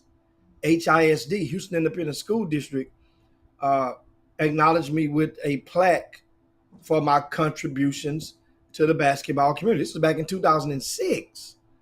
Then about 10 years later, received another award from Houston Independent School District, a different athletic director at the time, and for my, for some of the same things. So it's kind of cool, kind of neat, kind of let you know. Godfrey went in too. Somebody said. Yeah. Okay. Yeah. All right. Yeah. Well, we get. I mean, and guess what? It's a good opportunity to be in. So I thank everybody for acknowledging. Once again, it's not so. I guess be willing that I'm able to survive at least another 2 weeks or so to be able to receive the award, and which, like I said, be kind of cool. So, but thank everybody. Meanwhile, it's not a, it kind of reflects me back over the years. It's been 2 decades, man. Helping you guys save money, helping you guys save time, helping college coaches supply them with intel, and which can then help with the end result of you getting your baby a free education or next to a college experience for as little of cost as possible. And that's basically what I do. And a lot of people really don't know what I do, and that's what I tell people all the time. I provide intel. I collect data and supply intel to people for a living. And then it advanced a little bit. As years go, you grow into other things. You grow, leaves come sprout from, you grow limbs, then leaves, but meanwhile, you're keeping rooted in the ground. And that's Yeah. I'm reading some of the comments this out there. weekend and last weekend you were at an event at the Top 100. He was gonna give us some more information. And Jimmy and Doug Jones said something the other day in his tweet. And I know parents and y'all, we leaving tomorrow. I think some people leaving today to go to these summer basketball events. And Doug said something real key on his Jimmy, I'm just looking at this message. He said something real key about he's talking about body language. Young men, mamas and daddies, influencers, handlers, make sure, and just me talking to coaches and stuff like that. We evidently our body language of these kids are getting terrible. Something is happening, Jimmy, and I saw this, and I want to share this, and y'all make sure y'all share this with your kids before they head out to this thing, to all these games all over the country. I think people going to Kansas, people going to Atlanta, people going. Jimmy, you know more than I know. But I want to give you this, and I want you to play it to your kids. You probably already seen it, but I want you to really, really play it to your kids. Check this out. Recruiting enthusiastic kids is harder than it's ever been. Because every kid watches TV, and they watch the NBA, or they watch Major League Baseball, or they watch the NFL, whatever sport they watch, WNBA, it doesn't matter. And what they see is people just being really cool. So they think that's how they're going to act. And they haven't even figured out which foot to use as a pivot foot, and they're going to act like they're really good players. You see it all the time. You see it at every AAU tournament. You see it every high school game. So recruiting kids that are like really upbeat and loving life and love the game and have this tremendous appreciation for when their teammates do something well, that's hard. That's hard. It's really hard. So on our team, me, my coaching staff, we put a huge premium on body language. And if your body language is bad, you will never get in the game. Ever. I don't care how good you are. If somebody says, well, you just benched Stewie for, 35 minutes in the Memphis game a couple years ago. Yeah, I did. Oh, that was to motivate her for the South Carolina game the following Monday. No, it wasn't. Stewie was acting like a 12-year-old. So I put her on the bench and said, sit there. It doesn't matter on our team. Now, the other coaches might say, well, you can do that because you got 3 other, All-Americans. I get that. I understand that. But I'd rather lose than watch kids play the way some kids play. I'd rather lose. And they're allowed to get away with just whatever. And they're always thinking about themselves. Me, me, me, me, me. I didn't score, so why should I be happy? I'm not getting enough minutes. Why should I be happy? That's the world that we live in today, unfortunately. And kids check the scoreboard sometimes because they're going to get yelled at by their parents if they don't score enough points. Don't get me started. So when I look at my team, they know this. When I watch game film, I'm checking what's going on the bench. And if somebody's asleep over there, somebody doesn't care, somebody's not engaged in the game, they will never get in the game. Ever. And they know that. They know I'm not kidding. Recruiting. Other coaches can do that. Karen Roach. Karen Roach said he can do that. He knew it was going to be people like you, Karen Roach, that say that. Other coaches can, they just don't. Other coaches said, you got 3 All-Americans behind her.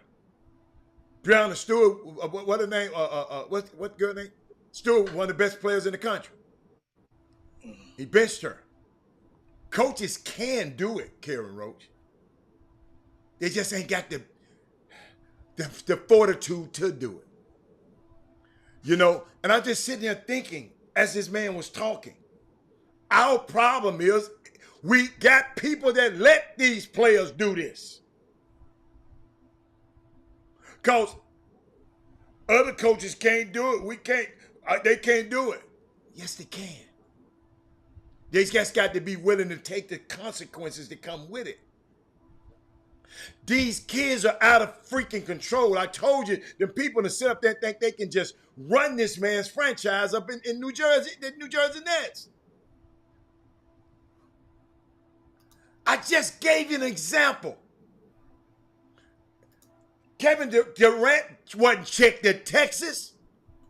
He wasn't checked at What's the other place he went to? Oklahoma City. He went to Golden State and they checked his ass.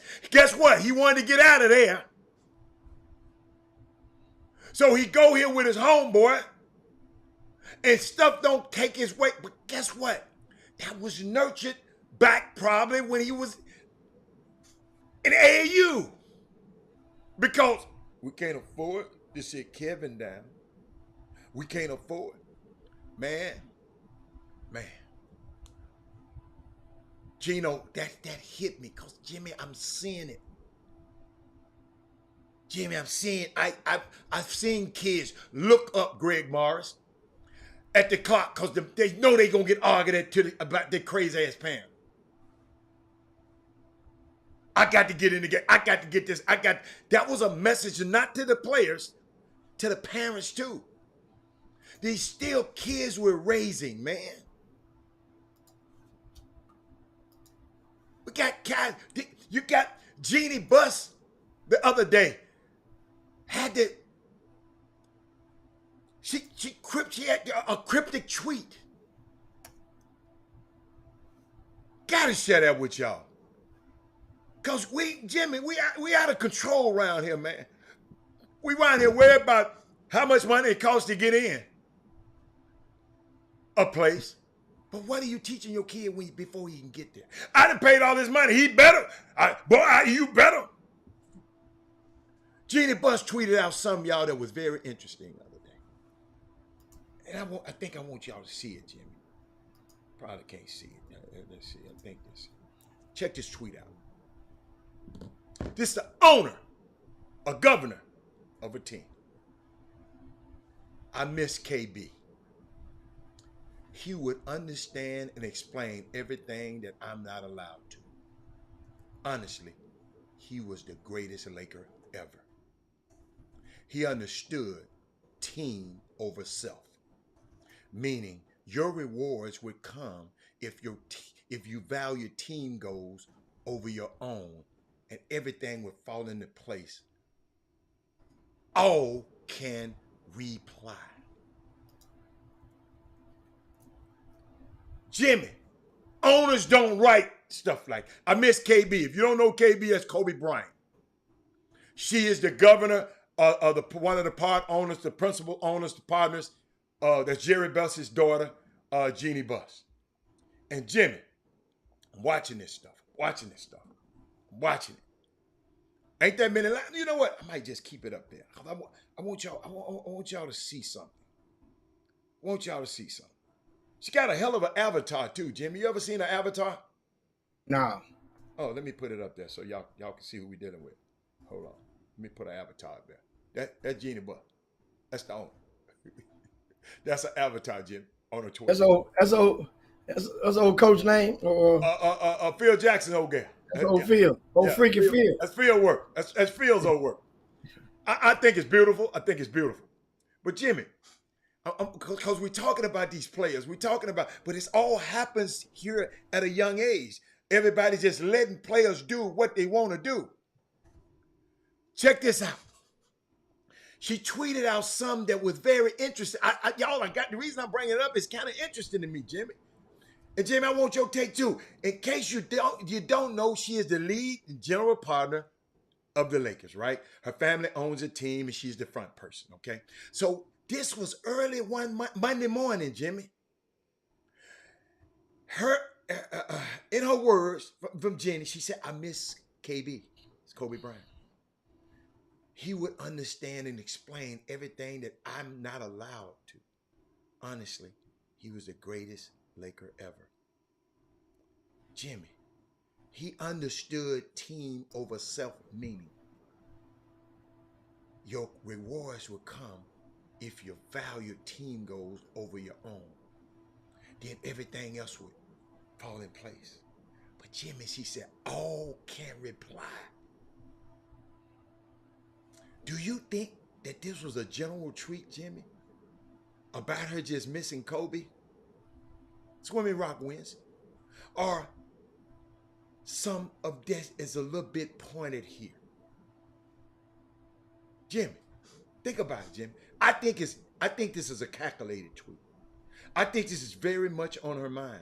Jimmy, she is not tweeting like everybody else out here. You know how y'all, the John, all y'all be tweeting. She ain't tweeting on a regular basis like everybody. Should I read the tweet again? So I want to dive into it because a lot of people in the NBA world are doing this right now, Jimmy, because they calling me about it. So let's have our version of it, Jimmy. Okay, let's have the chop shop version. She really wrote at the end, Jimmy, all can apply.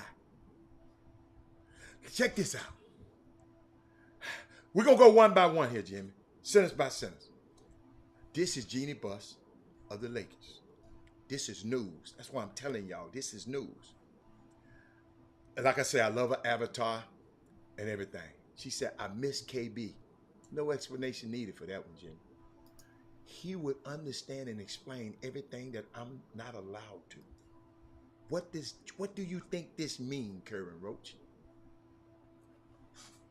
Yeah, Magic is the greatest Laker to you because you don't own the franchise. Okay, Magic was the greatest Laker to you because you're not the general manager, Karen Roach. Magic is yours, but to hers is Kobe, KB. Okay, Jimmy, what do you think this means? Whatever it means, Kobe, whatever had happened, Kobe would be the one saying out loud. Let's say like Kobe go to a Stephen A. Smith interview and Kobe would say all the things that Jeanie was thinking for her so the owner wouldn't have to do it because they'd have talked about it. But Jimmy, I think Kobe would have said whoever needed to be said it to for her, right? I don't think Jimmy, she feels the same way about LeBron James. I think she was clapping back at LeBron James right now. Because you remember, he was the one. I want Russell. Now, I want Kyrie. You got to make a trade. And Jimmy, I'm watching all you Laker fans, this for you. The Lakers have a problem right now, Jimmy, with what they are going to do with Russell Westbrook. Westbrook was brought in by cause of LeBron James. He was a terrible fit there. That's why players don't need to be bringing in no players. Don't listen to no damn players about who to bring in. Let players play and GMs GM. I said this earlier in the show. Jimmy, and I know a lot of people want to say that Russ not the same player anymore, but let me to that extent, some of that is true. But I think, Jimmy, in a different setting, he could be an effective player. That's just me. It's me. Not MVP of the league, not the triple-double king, but still a very effective player. So, Jimmy, check this out. The thing that is holding the Lakers up right now, do y'all know why the Lakers ain't made a deal? Is that they don't want to trade their picks. And they're hesitant on taking on any long-term money. You know why? If they don't have a commitment for LeBron James beyond this year, LeBron James ain't got one more. They ain't going to tear up their damn team and he just leave. LeBron is handcuffing them from improving the roster because LeBron is trying to create a scenario where the team is better and LeBron want to stay after. They need him to say, look, I'm going to sign an extension. This the biggest thing, Jimmy. LeBron won't sign no extension. He can leave after this year. And he wants us to give up all our draft picks, all our stuff, just for him for 1 year. Jeanie would love to say this publicly, Jimmy. Everybody knows she can't say it out loud. When you understand that everything, you can't say. So let's translate it. Jimmy, LeBron James won't. I mean, she ain't got no player that's standing up for her. That's why she calling Kobe and then she calls Kobe the biggest Laker because why? Because of Magic Johnson. You remember what Magic did? Y'all should have took DeRozan. I told y'all to take DeRozan, and you took. That's what he's saying. So what I'm trying to go again. I'm watching y'all. If we don't get to these kids now, the ones that might have a chance to be here, they don't have the right people in their ear. See, Kevin Durant ain't the Rich Kleiman is Kevin Durant. He'll do.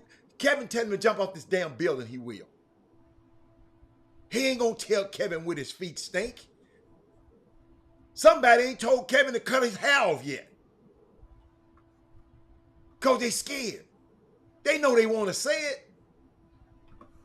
But, Jimmy, if we keep fostering, like you the other day, you said something, I'm still laughing about it. Talking about, it's just something about to open up a new box. Jimmy, they been killing us with the box of shoes for years. I don't never want another kid to be swayed to go to a sneaker team or shoe team for a box of sneakers. Never. I don't never want that to be a situation where a kid, they walk in the gym and handing out sneakers. Mamas and daddies, we got to put ourselves in a position. They walk in there with theirs, you walk in there with yours. Need to quit letting these people trick us with a bag of a box of shoes and a hoodie. No, we bigger than that, y'all. We bigger than that. But I just wanted to share that because it's a lot of people. I'm watching Jeannie Buss, Jeannie Buss don't tweet. She don't tweet. That is mood. I thought they ran you off the show, man. My bad. They don't tweet. She don't tweet. But I just had to get that out of there, Jimmy. Jimmy, I'm so sorry. But I know you did something over the weekend, Jimmy. That was I think, I saw your guy Gigi, the guy Gigi again. Some people talking about him today. Where he might go. I saw a lot of stuff written up on what happened this weekend. But tell us about the guys that were in Houston at the NBA PA Top 100 team. I'm curious. I want to hear about the Houston guys. What did they do? Excuse me, the Texas guys. What did they do? Well, the Texas guys that was at Top 100 camp, you had 7 of them. I think you had T.J. Ford, Jace Posey, Ashton Hardaway, K.J. Lewis, Jacoby Walter, Zayden Hyde, and Chris Johnson. And I think most of them was spread out amongst various teams. I know Chris Johnson and T.J. Ford were on the same team. There were 10 teams with approximately 10 players on each one. Each team is coached by a former NBA player.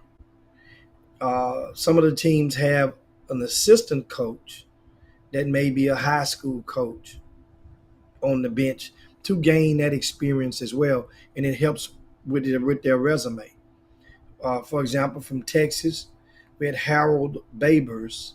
He's the head coach at St. Francis Episcopal. He used to be, many of you may have heard that name before, as the head coach at St. John's. He was when Justice Winslow played. So Harold Babers has been a worker, been on the staff for Top 100 camp back since Justice was a rising senior. Coach Glover from Bel Air, Coach Wayne Jones from Episcopal, they had worked about 7 years in a row, but they were not on staff. They took a break? Wow. Okay. Yeah, so they were not on staff this year. Mm-hmm. But back to the players, in case you guys know, I talked about T.J. Ford yesterday. I talk about Jace Posey today. Jace Posey was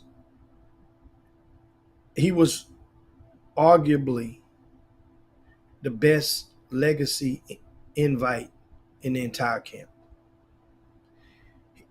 No, did he tear it up? No. But if you were measuring it against other legacy invites, Jace Posey was first team. He didn't do a lot of stuff a lot of fancy things. He's not that type of player. Yeah, by the way, this young man is about 6'4". He attends Straight Jesuit High School in Houston. His father is James Posey. He was in attendance. Former NBA player, world champion. Also, Jace Posey also set the state high jump record last month in the highest classification in Texas. He jumped 7 foot a quarter and some change. Nobody has ever high jumped that high. And he's only in the 11th grade at the time. Now he's a rising senior. So his athleticism and his body frame is very, very, very exceptional. Jace, think he was in the top 15 in the camp. You say, could Posey have earned an invite with the legacy tag? Would have been tough. Would have been tough. Because here's the thing. It's two ways. The collective committee can vote you in. And we all know now, see what happens now with the emergence of live streams, the baller TVs. A lot of guys, you as a consumer are able to see now and reach some of those people that you really couldn't reach in yesteryear. So a lot of guys on the West Coast don't pay attention to a lot of kids that we pay attention to, and vice versa. Unless it's brought to your attention, hey, this guy's coming your way, you got to see him. And now you pulling up somebody's antenna, they go watch them, and it's like, oh man, thanks a bunch. But those types of nuggets are best distributed when the player is young. Because once the player is a rising senior, it ain't like you go out there and say, I found this nugget. Everybody used to try themselves on finding a nugget. I got one. Like we not necessarily discovered America, but we laid eyes on a young fella, Nas Price, a couple of weeks ago. No, you did. You told we me didn't about discover him. No. We didn't discover him. Hell, somebody saw him before we did. Right. But at that point, to me, that was the Independence Day for him. Yeah. Because now my reports will include him. Mine too. You see, so where's he playing at this weekend? Well, he's going, and guess what? He was supposed to be playing with the Houston Hoops 15 and under in the GMI. Mm-hmm. I give you guys a nugget. I got the call earlier this week. That team has folded for the season. Nas was an 8th grade going to 9th grade, was going to play up. He had left and agreed to play with Chuck. What's Chuck's last name? Played for the Rockets. Chuck Hayes. Chuck Hayes. Mm-hmm. So Chuck Hayes coaches with the Takeover program, Texas Takeover. Mm-hmm. So they're going up north. And I think South Carolina, if I want to say, if I'm not mistaken. Well, that's what Nas is playing with Chuck. Chuck was at the Orlando Top 100 camp. Didn't nobody else get the kid? Couldn't he was with a sneaker team, Hatter. Well, he could have went to another sneaker team. He that damn good. He probably could have, but guess what? The relationship. Chuck Hayes. Remember, Chuck was also in that gym that night when we first saw him play. Yeah. Now, when you first saw him play, I saw him at your event. That's what I'm saying. He was there that night. You saw him a week before I did. Yeah. No, I'm talking about at Aldine Davis High School. Oh, okay. Chuck was in the building that night. Okay. I'm not saying that obviously wasn't Chuck's first time seeing him, but guess what? He goes to Seven Lakes. Do Chuck got affiliation with Seven Lakes? I don't know. We trying to connect these dots. We don't connect the dots now. Now- how in the hell a whole team disbanded? Let's get to talking about that. What the hell happened? And let's correct it. They're going to Charlotte. Doug Jones, thank you. Okay. I said South Carolina. Going to Charlotte. And that is Texas Takeover team coached by Chuck Hayes. He has a special talent. Not to saying the rest of his I team love players him. are talented, but we know one player that's young and ready. Right? Yeah. And that is this young player right here. Jimmy, tell me what happened. How the team just disbanded? So meanwhile, there's a couple of other players, and this Houston Hoops team that I'm talking about, I was really anxious to see them because this team here, they had Wait a Calvin minute, what Murphy, grade again? the 15 and you. That's Keep with going. Calvin Murphy the third, Keep going. right? Keep going. That's the team that had little Money low. Mike was on that team in the beginning. Not this year. Yes, Money he Mike was used to be this that year team. on this team. Oh, he left that team? Keep talking. I'll tell you I'll after be the back. show.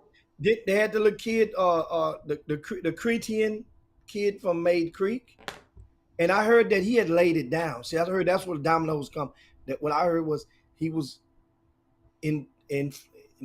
influenced because he played with his high school team, and they went to the TABC. He picked up an offer or two, maybe a 3, maybe a 4, right? And as a result, now it's time to say, okay, look, you got your offers, you can rest. You ain't really got to play. I'm not. Jimmy, this is telling a you, 15-year-old. I'm just paraphrasing. I'm not Okay. saying this is what somebody said to him. Oh, my I'm just goodness. paraphrasing how conversations go. And guess what? Something I'm saying might hit the mark, and Mike will say it, but he was influenced to not play. Y'all gonna make me drink. And then a couple of other players left and went with another team. I didn't get the name of that team. Now, this came from the Houston Hoops themselves.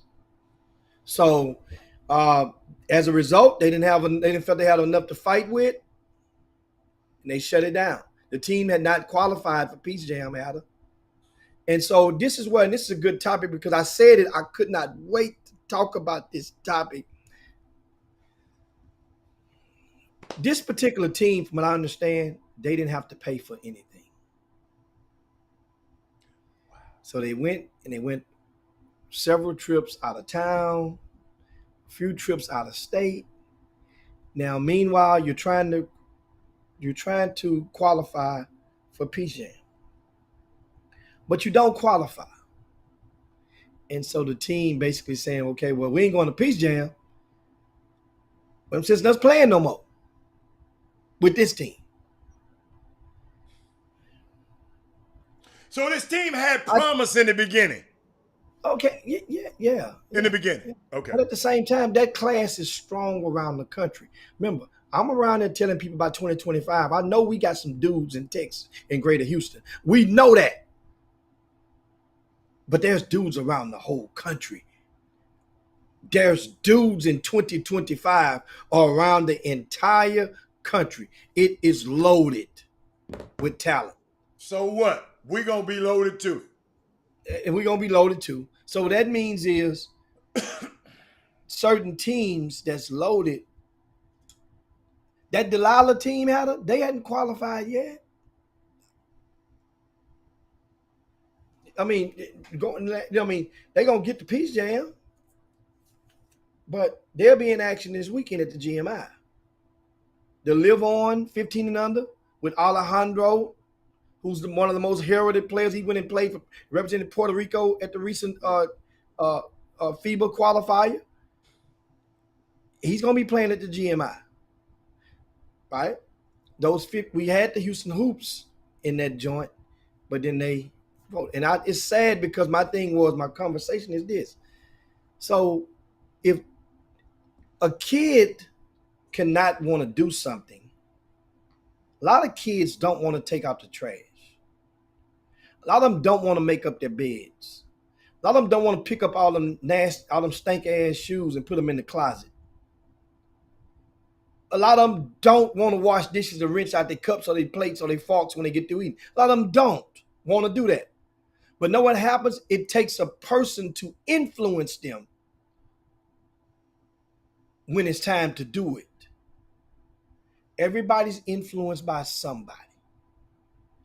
And I'm looking back, and we were and I think Jeffrey Day said, man, and Archie told me last night, man, if my mama, back in the day, my mama wouldn't even let me switch all these teams that a lot of these kids are doing nowadays. My mama wouldn't, no way my mom would even let me go. It would be out of the conversation. Your mama wouldn't let you do a lot of stuff these mammies around here doing. And so you the thing is get to soaking in. You start thinking about it. He's like, man, you got a free ride. Ain't nothing broke. You just didn't qualify for Peace Jam. But that hadn't been explained to the kids, Jimmy. That we ain't going to Peace Jam. Ain't nobody. Boy, this is unbelievable. So this to Jimmy, say, that's just like the box of shoes, Jimmy. So that's really what you. So this is why I say it's so important, man. This is why. See, one of the things that will correct itself is if and when the day comes that even though grassroots, these teams don't get the type of money anymore that you guys think they get. Budgets have been sliced. Nike's grassroots budget has been cut more than 50%. So a lot of the bells and whistles of yesteryear, Under Armour had already sliced their budget. Think about it. How many Under Armour teams in the state of Texas right now? On the main, yeah. I'm not talking about the secondary circuits. I have you no guys idea. You guys sit this one out. Okay. Don't start that right now. Okay. All right. We talking about whoever got a direct deposit into their business or 501c account from the sneaker company to Bob said two. Bob said two. I believe Bob. Bob said two. It's two. Yes. That's it. In the whole state. Budgets are being cut. How many Adidas teams in the state of Texas?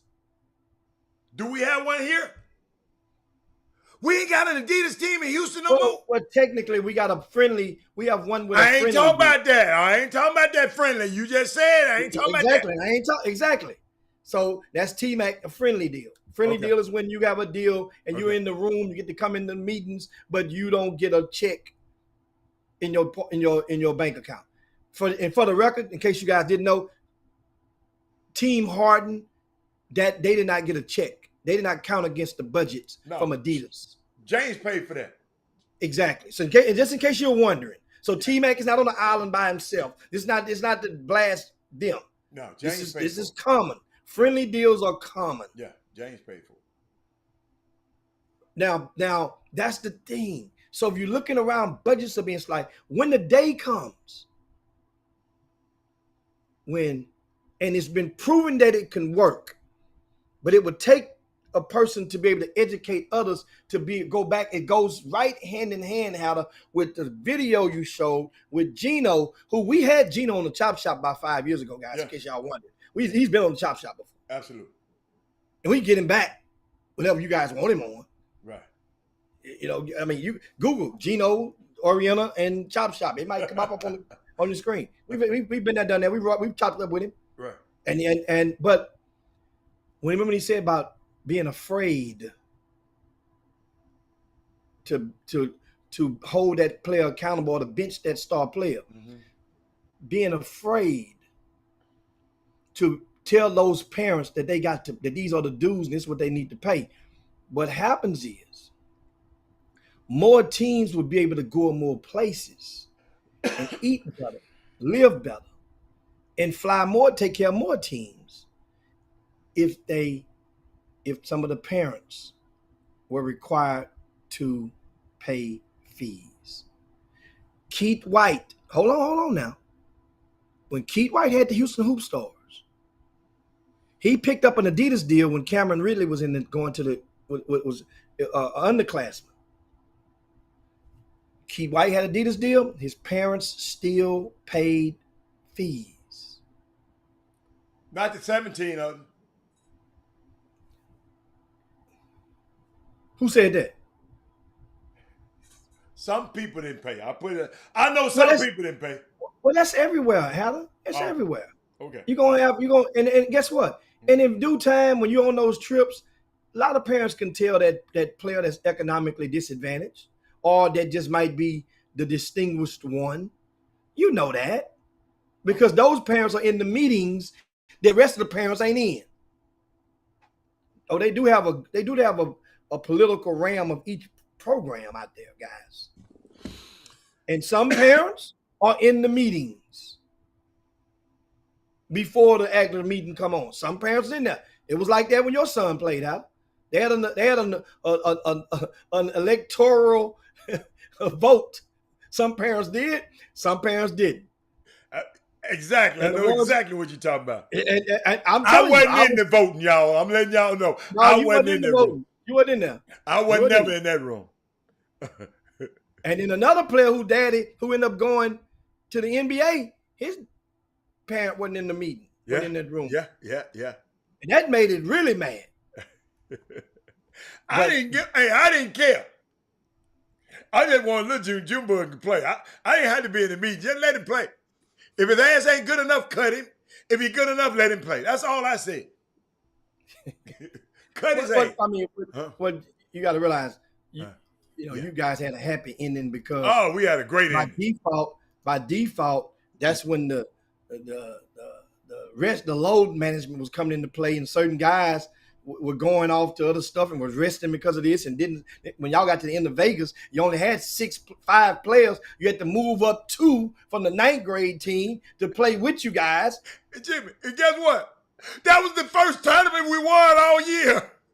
You beat Mac Irvin, but they didn't have a big fella playing with them. But still, yes, he did they play. Had the guard that played. I got the video. Signed with the New York Knicks. No, Oklahoma big ass was playing. I thought he didn't play. Yeah, he played. They just got beat. Okafor was playing. And the point guard, the play for the Dallas Mavericks. Jalen Brunson. Yeah, they beat him. Yes. Yeah, I'll never forget that, Jim. Jim, I was happy in a punk in jail. Which kind of jail, though? Hey, y'all didn't mean to say that. So guess what I'm saying? Right. And I see some of the comments right now. I see one I'm gonna put up on the screen. I'm sorry, y'all. I didn't mean to say that. Favre says D directors start off spoiling these kids, and then when the shit get tight, they ask for the parents to come out of their pockets.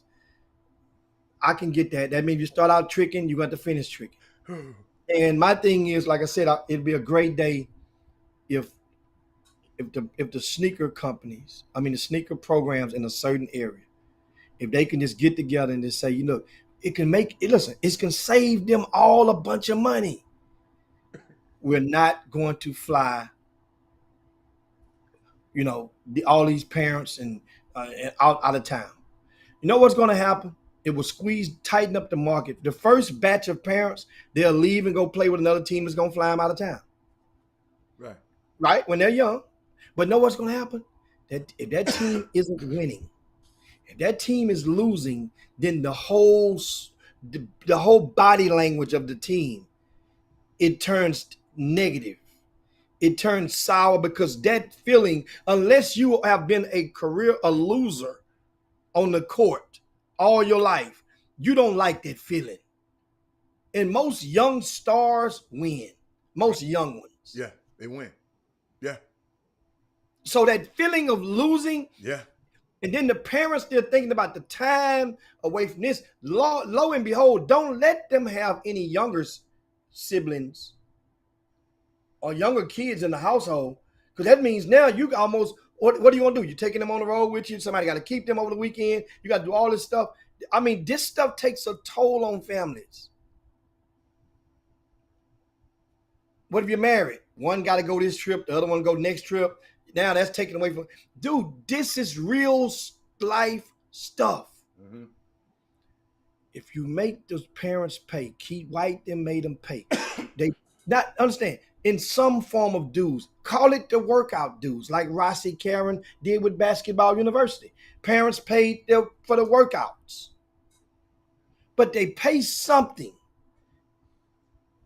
And you know what happens? You know what happens? once they pay, they're going to be invested. And when people are invested, then they will be more patient to believing in the process. I got Angel. Yes, I think the G League. Angel put this question up there, Jimmy. I missed it. I got it. He was talking about the G League. Have the G League did their job for the last 20 years? I feel the G League is a great thing. I just still wish they could pay the guys a little bit more, but they can't because it's not that much of a revenue generation sport. It's just whether the owners want to pay that expense for development, like the other sports do. But Jimmy, before we get off here, Jimmy, I got this Women Rock Wednesday. We had a little woman, a little young lady, that Gemma Johnson. Jimmy, her back was messed up. We had to help. They raised money to get her the surgery. They flew her to NYU. She had the surgery to straighten her back up. And Jimmy, I just got a video, Jimmy. I got to show this. They sent me a video of her in the gym. Finally back in the gym, Jimmy. And I got to show this to everybody. This a crazy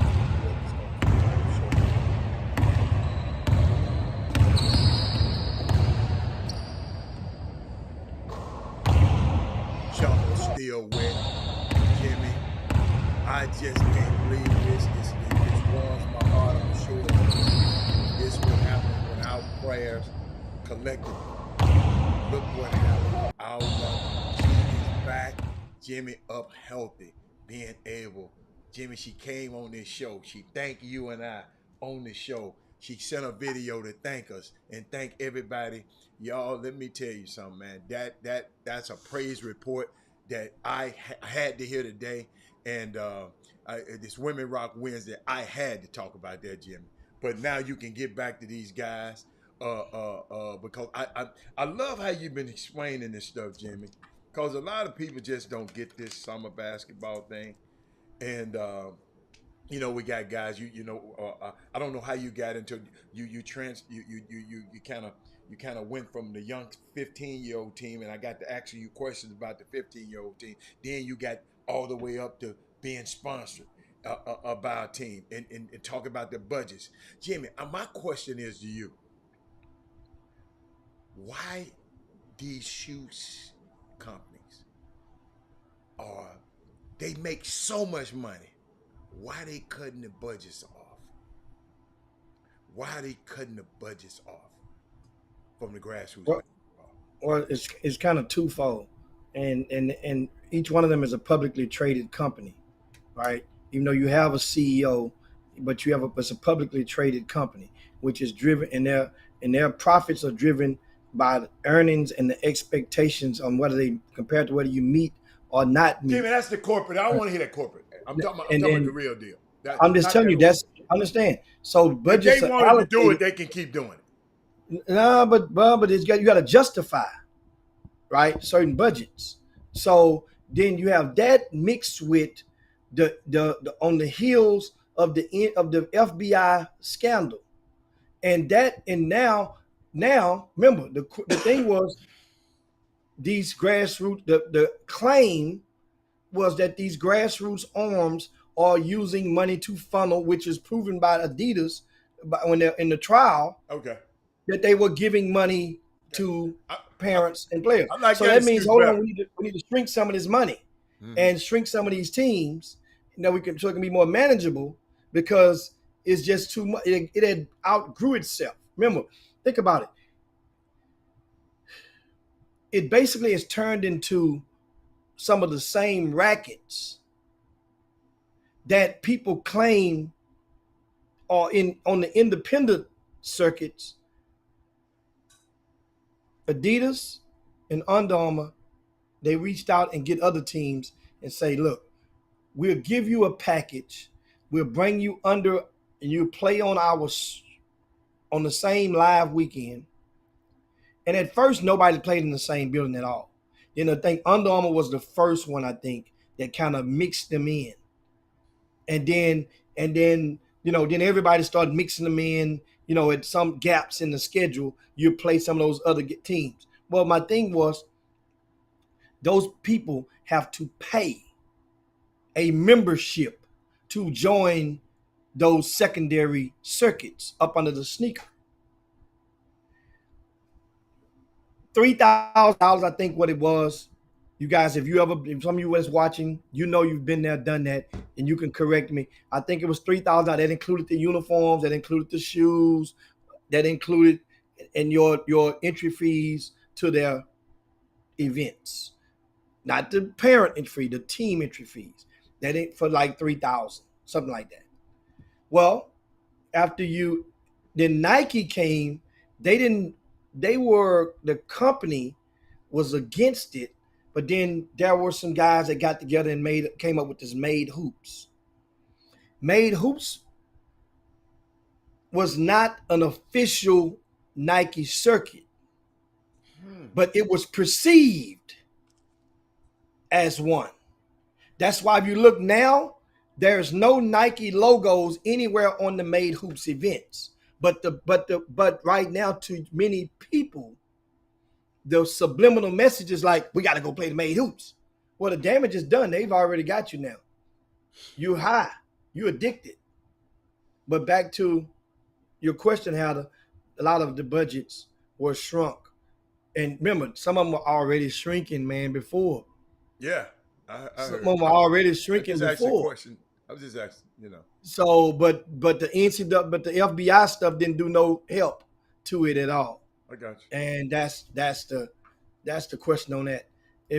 But guys, so many coaches are afraid. They coddle these kids. You don't have to. I promise you. If one will leave you, the quicker they leave you, the quicker they will want to come back. Or the quicker you get another one. Or you get another one. But you'll sleep better. Because here's what happens. And I'm going to leave you guys. So we got to get the hell up out of here. Yeah. Give us. I got a damn leak of float. What is a flat? I got the run flat tires, so it ain't really flat on the run flat tires. You get 30 miles of drive. I got to get out to the dealership. Here's the deal.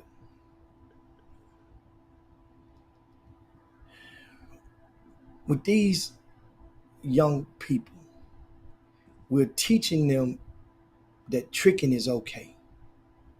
Mm-hmm. And you tricking with them, and then a lot of you grassroots coaches get pissed off when the people and get the mind of a stripper. And they just gonna get it from you, get it from them, get it from them. Now you mad, then you want to start preaching loyalty. When you started it, you created these Frankensteins out here. Interesting. You don't have to. You know what? A couple of years back, I remember at one point in time, back when your son played the Elite 100 camp, I don't know if it was still Hoop Jamboree or if it was Elite 100 at that time. Mm-hmm. Remember, I had the influence because I've been on staff with that camp for about maybe. Oh, that's the 12. Nike camp. Yes. Yeah. I've been on staff for like maybe, many of you guys don't even know it. I've been on staff in that camp maybe, let's say 10 out of the last 15 years. Mm-hmm. And that was a time where I could get players into that camp that didn't play for the Nike program. At the time, it was only the Houston Hoops. There was no JO3 back then. And you didn't have to play. You could play for the Under Armour. You could have played. I remember I got back in 2006, I got DeAndre Jordan in the camp. People didn't even like him. Man, he ain't. But I wasn't a swami. I don't know what ain't my job to identify pros. I just know that DeAndre Jordan was long and he can get in the way of your shot if you're trying to put it up over him. And if he close by the rim, he gonna take it on. But my point is, with this camp, I'll get people, got people in there. Didn't know what Nike ended up doing, Heather? They changed their rules and say, you know what? We ain't got to go cater to all them people. If you want to get in this camp, you got to play for one of our teams. The same thing John Lucas did. Keep going. Keep going. Keep going. Keep going. I'm understanding a little bit more now, but keep going. You see? So my thing is, If you want to get ranked, you better come to my events. How in the hell I'm gonna see you if you don't? I would talk about that tomorrow. I just had another Okay. parent just ask me about that. Explain rankings. And I tell you about the conversation. Not that I'm not going to tell you who it was, Right. but because some parents are asking from a real, honest, Yeah, they just don't vulnerable know. place, Yeah. and I, you know me, I'm going to give it to you straight, no chaser. In most cases, sometimes I might go around the corner and take the long route, but you're gonna get it. You know, and if I'm going long, you squeeze me a little bit, you're gonna get it a little bit faster. And that's just how I go. Like I do. I said, man, just get to the damn point, but keep going. That's what y'all had to do with Jimmy. But keep going. Shout out to Jameson Mara and Brandy Nickerson. Join us on the Chop Shop. I see them up in there as well. And of course, GQ is up in there in the Boomer Room as well. I want you guys to share the show on your way out the door. It's been a great day on the Chop Shop, but it's that time to slide down and yabba dabba do this thing on this Women Rock Wednesday. On tomorrow, we'll give you guys a lot of intel about the GMI, the George McClellan Invitational, which is taking place tomorrow afternoon. It's going to start up tomorrow afternoon, and we got the schedules. You go to the RCS Sports app, and you can see the schedules. We'll post them on the website today for you at some point. That way, you guys can get that. What about the KD information? Is it a long, drawn-out story? Somebody said you didn't tell us about the KD, what you heard about Kevin Durant. Oh, damn, but y'all don't forget nothing. Yeah. I give that. I get it in the quick share. Just quick. Okay. I was standing with somebody that's in a group text with Kevin Durant, right? And so right when the news had just broke, like I'm talking about on mainstream, it just broke. Trust me, by the time the stuff reaches mainstream, I'll put it like this. Mainstream, the way I can explain news and mainstream media, it's like a water faucet. Okay. Right? There are some people that live in the what's that thing called? How they make your water get hot? The hot water heater. Yeah, whatever. Hot water heater. They call it something. Yeah. Okay. There are some people that dwell in the hot water heater. Okay. That means they're getting the water before it even get to the pipes. Pipes, right. There are other people that dwell in the pipes. Mm-hmm. That's most of your media folk. They get that stuff when it comes shooting through the pipes. Then there's common folk that dwell in the sink. Mm-hmm. We get it when the water coming out the sink. That's how I explain how news. All news have three different layers. It filtered down. In hot water. Yeah. Right? Yeah. So this news had just came out of the sink and just touched and came out of the water faucet. Okay. I looked over. He said, "Man, look, man, Katie, this is what KD. Look what he say." And at that time, it was funny as hell because the reason I can bring it up because it's showing 100% true based on all of the reports. Mm-hmm. KD said Phoenix. Mm-hmm. Phoenix. Now the other teams was part of the news that got added on the wish list. Mm-hmm. And now he was talking about Phoenix. I'm not gonna tell you what he said, but what I saw, I wasn't the type. I'm busy, but I'm not busy. Hold on. I'm trying to right now validate and see if that's really him. You know what I'm saying? You know, you're looking on the group. It is all right. Phoenix. I'm glad I said what I said earlier about KD, but keep going. You remember I was talking about him earlier? Yeah. But that's good. So now what happens is, remember what I told you about the Rockets when they used to get ready to do deals, and the deals would be more advertised before it happens. Basically, somebody leaks it out because they want it to happen or they don't want it to happen. Somebody will leak it out because the other side are playing hardball too much, and then they'll leak it on out, try to squeeze the other side. Or somebody will leak it out because they are disgruntled or they pissed off and don't want that deal to happen. Because most big blockbuster deals, it don't happen like we seen it happen with KD or Kyrie. It don't. James Harden he had Daryl Morey. And as you can see, trust me, people that live in the water heater, the hot water heater, they know that that stuff was a pre-existing. That's why he wanted to go in the beginning. But Tillman didn't want him. Tillman didn't want to send him to Daryl. Tillman said, I'm gonna get him. I mean, not Tim. Daryl said, I'm gonna get him. Might not be through you, but I'm gonna get him. This was way done before. Yeah. Yeah. But now they got it. Now, when it's out, that means the market, Brooklyn now, they definitely didn't put that out there. That's what I'm saying. Brooklyn don't care. Brooklyn didn't. Brooklyn hold all the cards, Jimmy. Brooklyn didn't put this room. You know what I'm saying? I They know, put all but this. they hold They didn't all leak the all this. cards. They got all the cards. So Right? what Brooklyn can do, Brooklyn ain't got to take a deal. No. They've had a couple of players, Stay out. two all-stars just this past season said to hell with, actually technically three. Who else said three? Who? Zion. He laid it down. Oh, you talking about in the league? Okay. They could have played Ben Simmons Uh-huh. and the boy from the Houston Rockets, John Wall. Yeah. But no, John was trying to play. They wouldn't let him play. No, but at first, John did some Carmelo Anthony type stuff. Like, man, I ain't coming out no bench behind them young boy. Y'all kiss my ass. Basically, they're like, I'll tell you what, you ain't got to play. So it was like after a while, John wanted to play. Right. They was like, no, partner, we got it now. We got this now. Hey, remind me tomorrow, Jimmy. I got to tell you how he been robbing. That man there. Woo! See, John wanted to play, and John, they don't realize if John would have got there, John know he got a jacket on his back, and that is, you ain't really known as no winner. John would have been there. John Wall would have been there trying to win. They didn't need him to come out there and try to win. Didn't they have a little ugly out there for a little while? Look ugly He came. look like Look John ugly Wall. didn't come to play. Did he play at all?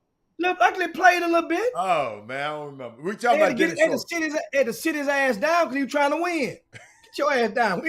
How you trying to do little ugly? Get your ass. What his name? What's the ugly name? Dennis Schroeder. Dennis Schrader. Hey, you trying to win. Yeah. You trying to get a ball, man. Man, Hell up out of here. Hey, wait till y'all tell y'all about John Wall. But And that's we'll see y'all tomorrow, man.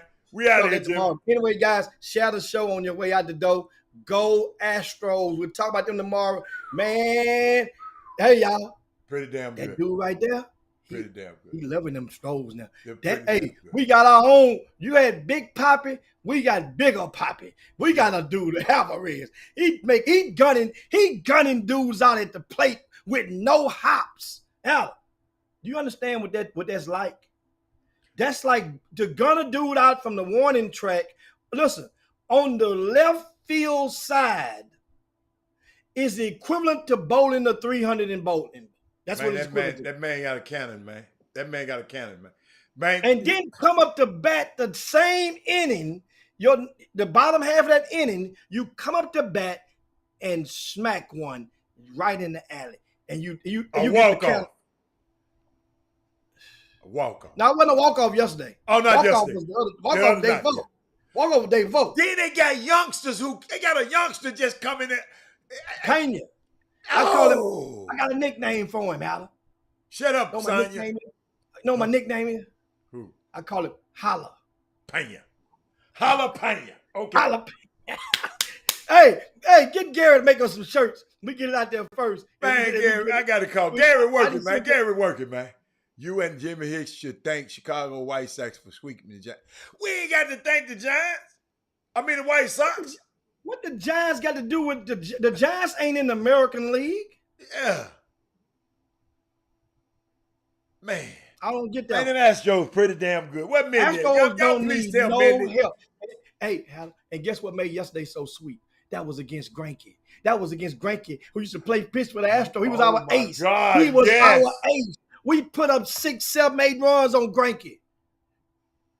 Bregman took his ass. Bregman damn near hit for the cycle last night. Ooh, man. Man, I'm finna hit this button, man. I don't want to hear no more. Hey, They pretty that's damn right. good. I'm They gonna went get up there and this. swept the Yankees, man. Now we split with them, but we got their ass when they came to Houston in the makeup game. Yeah. Remember, we never trailed. How about this? We played 5 games against the New York Yankees this year. And never trailed. 5 games. And has never trailed while we were batting. Ever. In not a single one of the innings. That's what? 9. That's 45 innings, Hatter. And we never trailed against them, dude. Man, let's get out of here. We see y'all tomorrow, man. We up out of here, man. Peace. All right, Top shot. Astros rough, man. Yeah. They rough. Go get your time fixed, man. Jim Hicks, Rob Hatter. You are now tuned in to the Chop Shop. I'm Retro. Let's get it. We in the Chop Shop. We live in the Chop Shop. We talking sports talk. We live in the Chop Shop. We in the Chop Shop. I'm talking sports talk. So turn your dials up. It's live in the Chop Shop.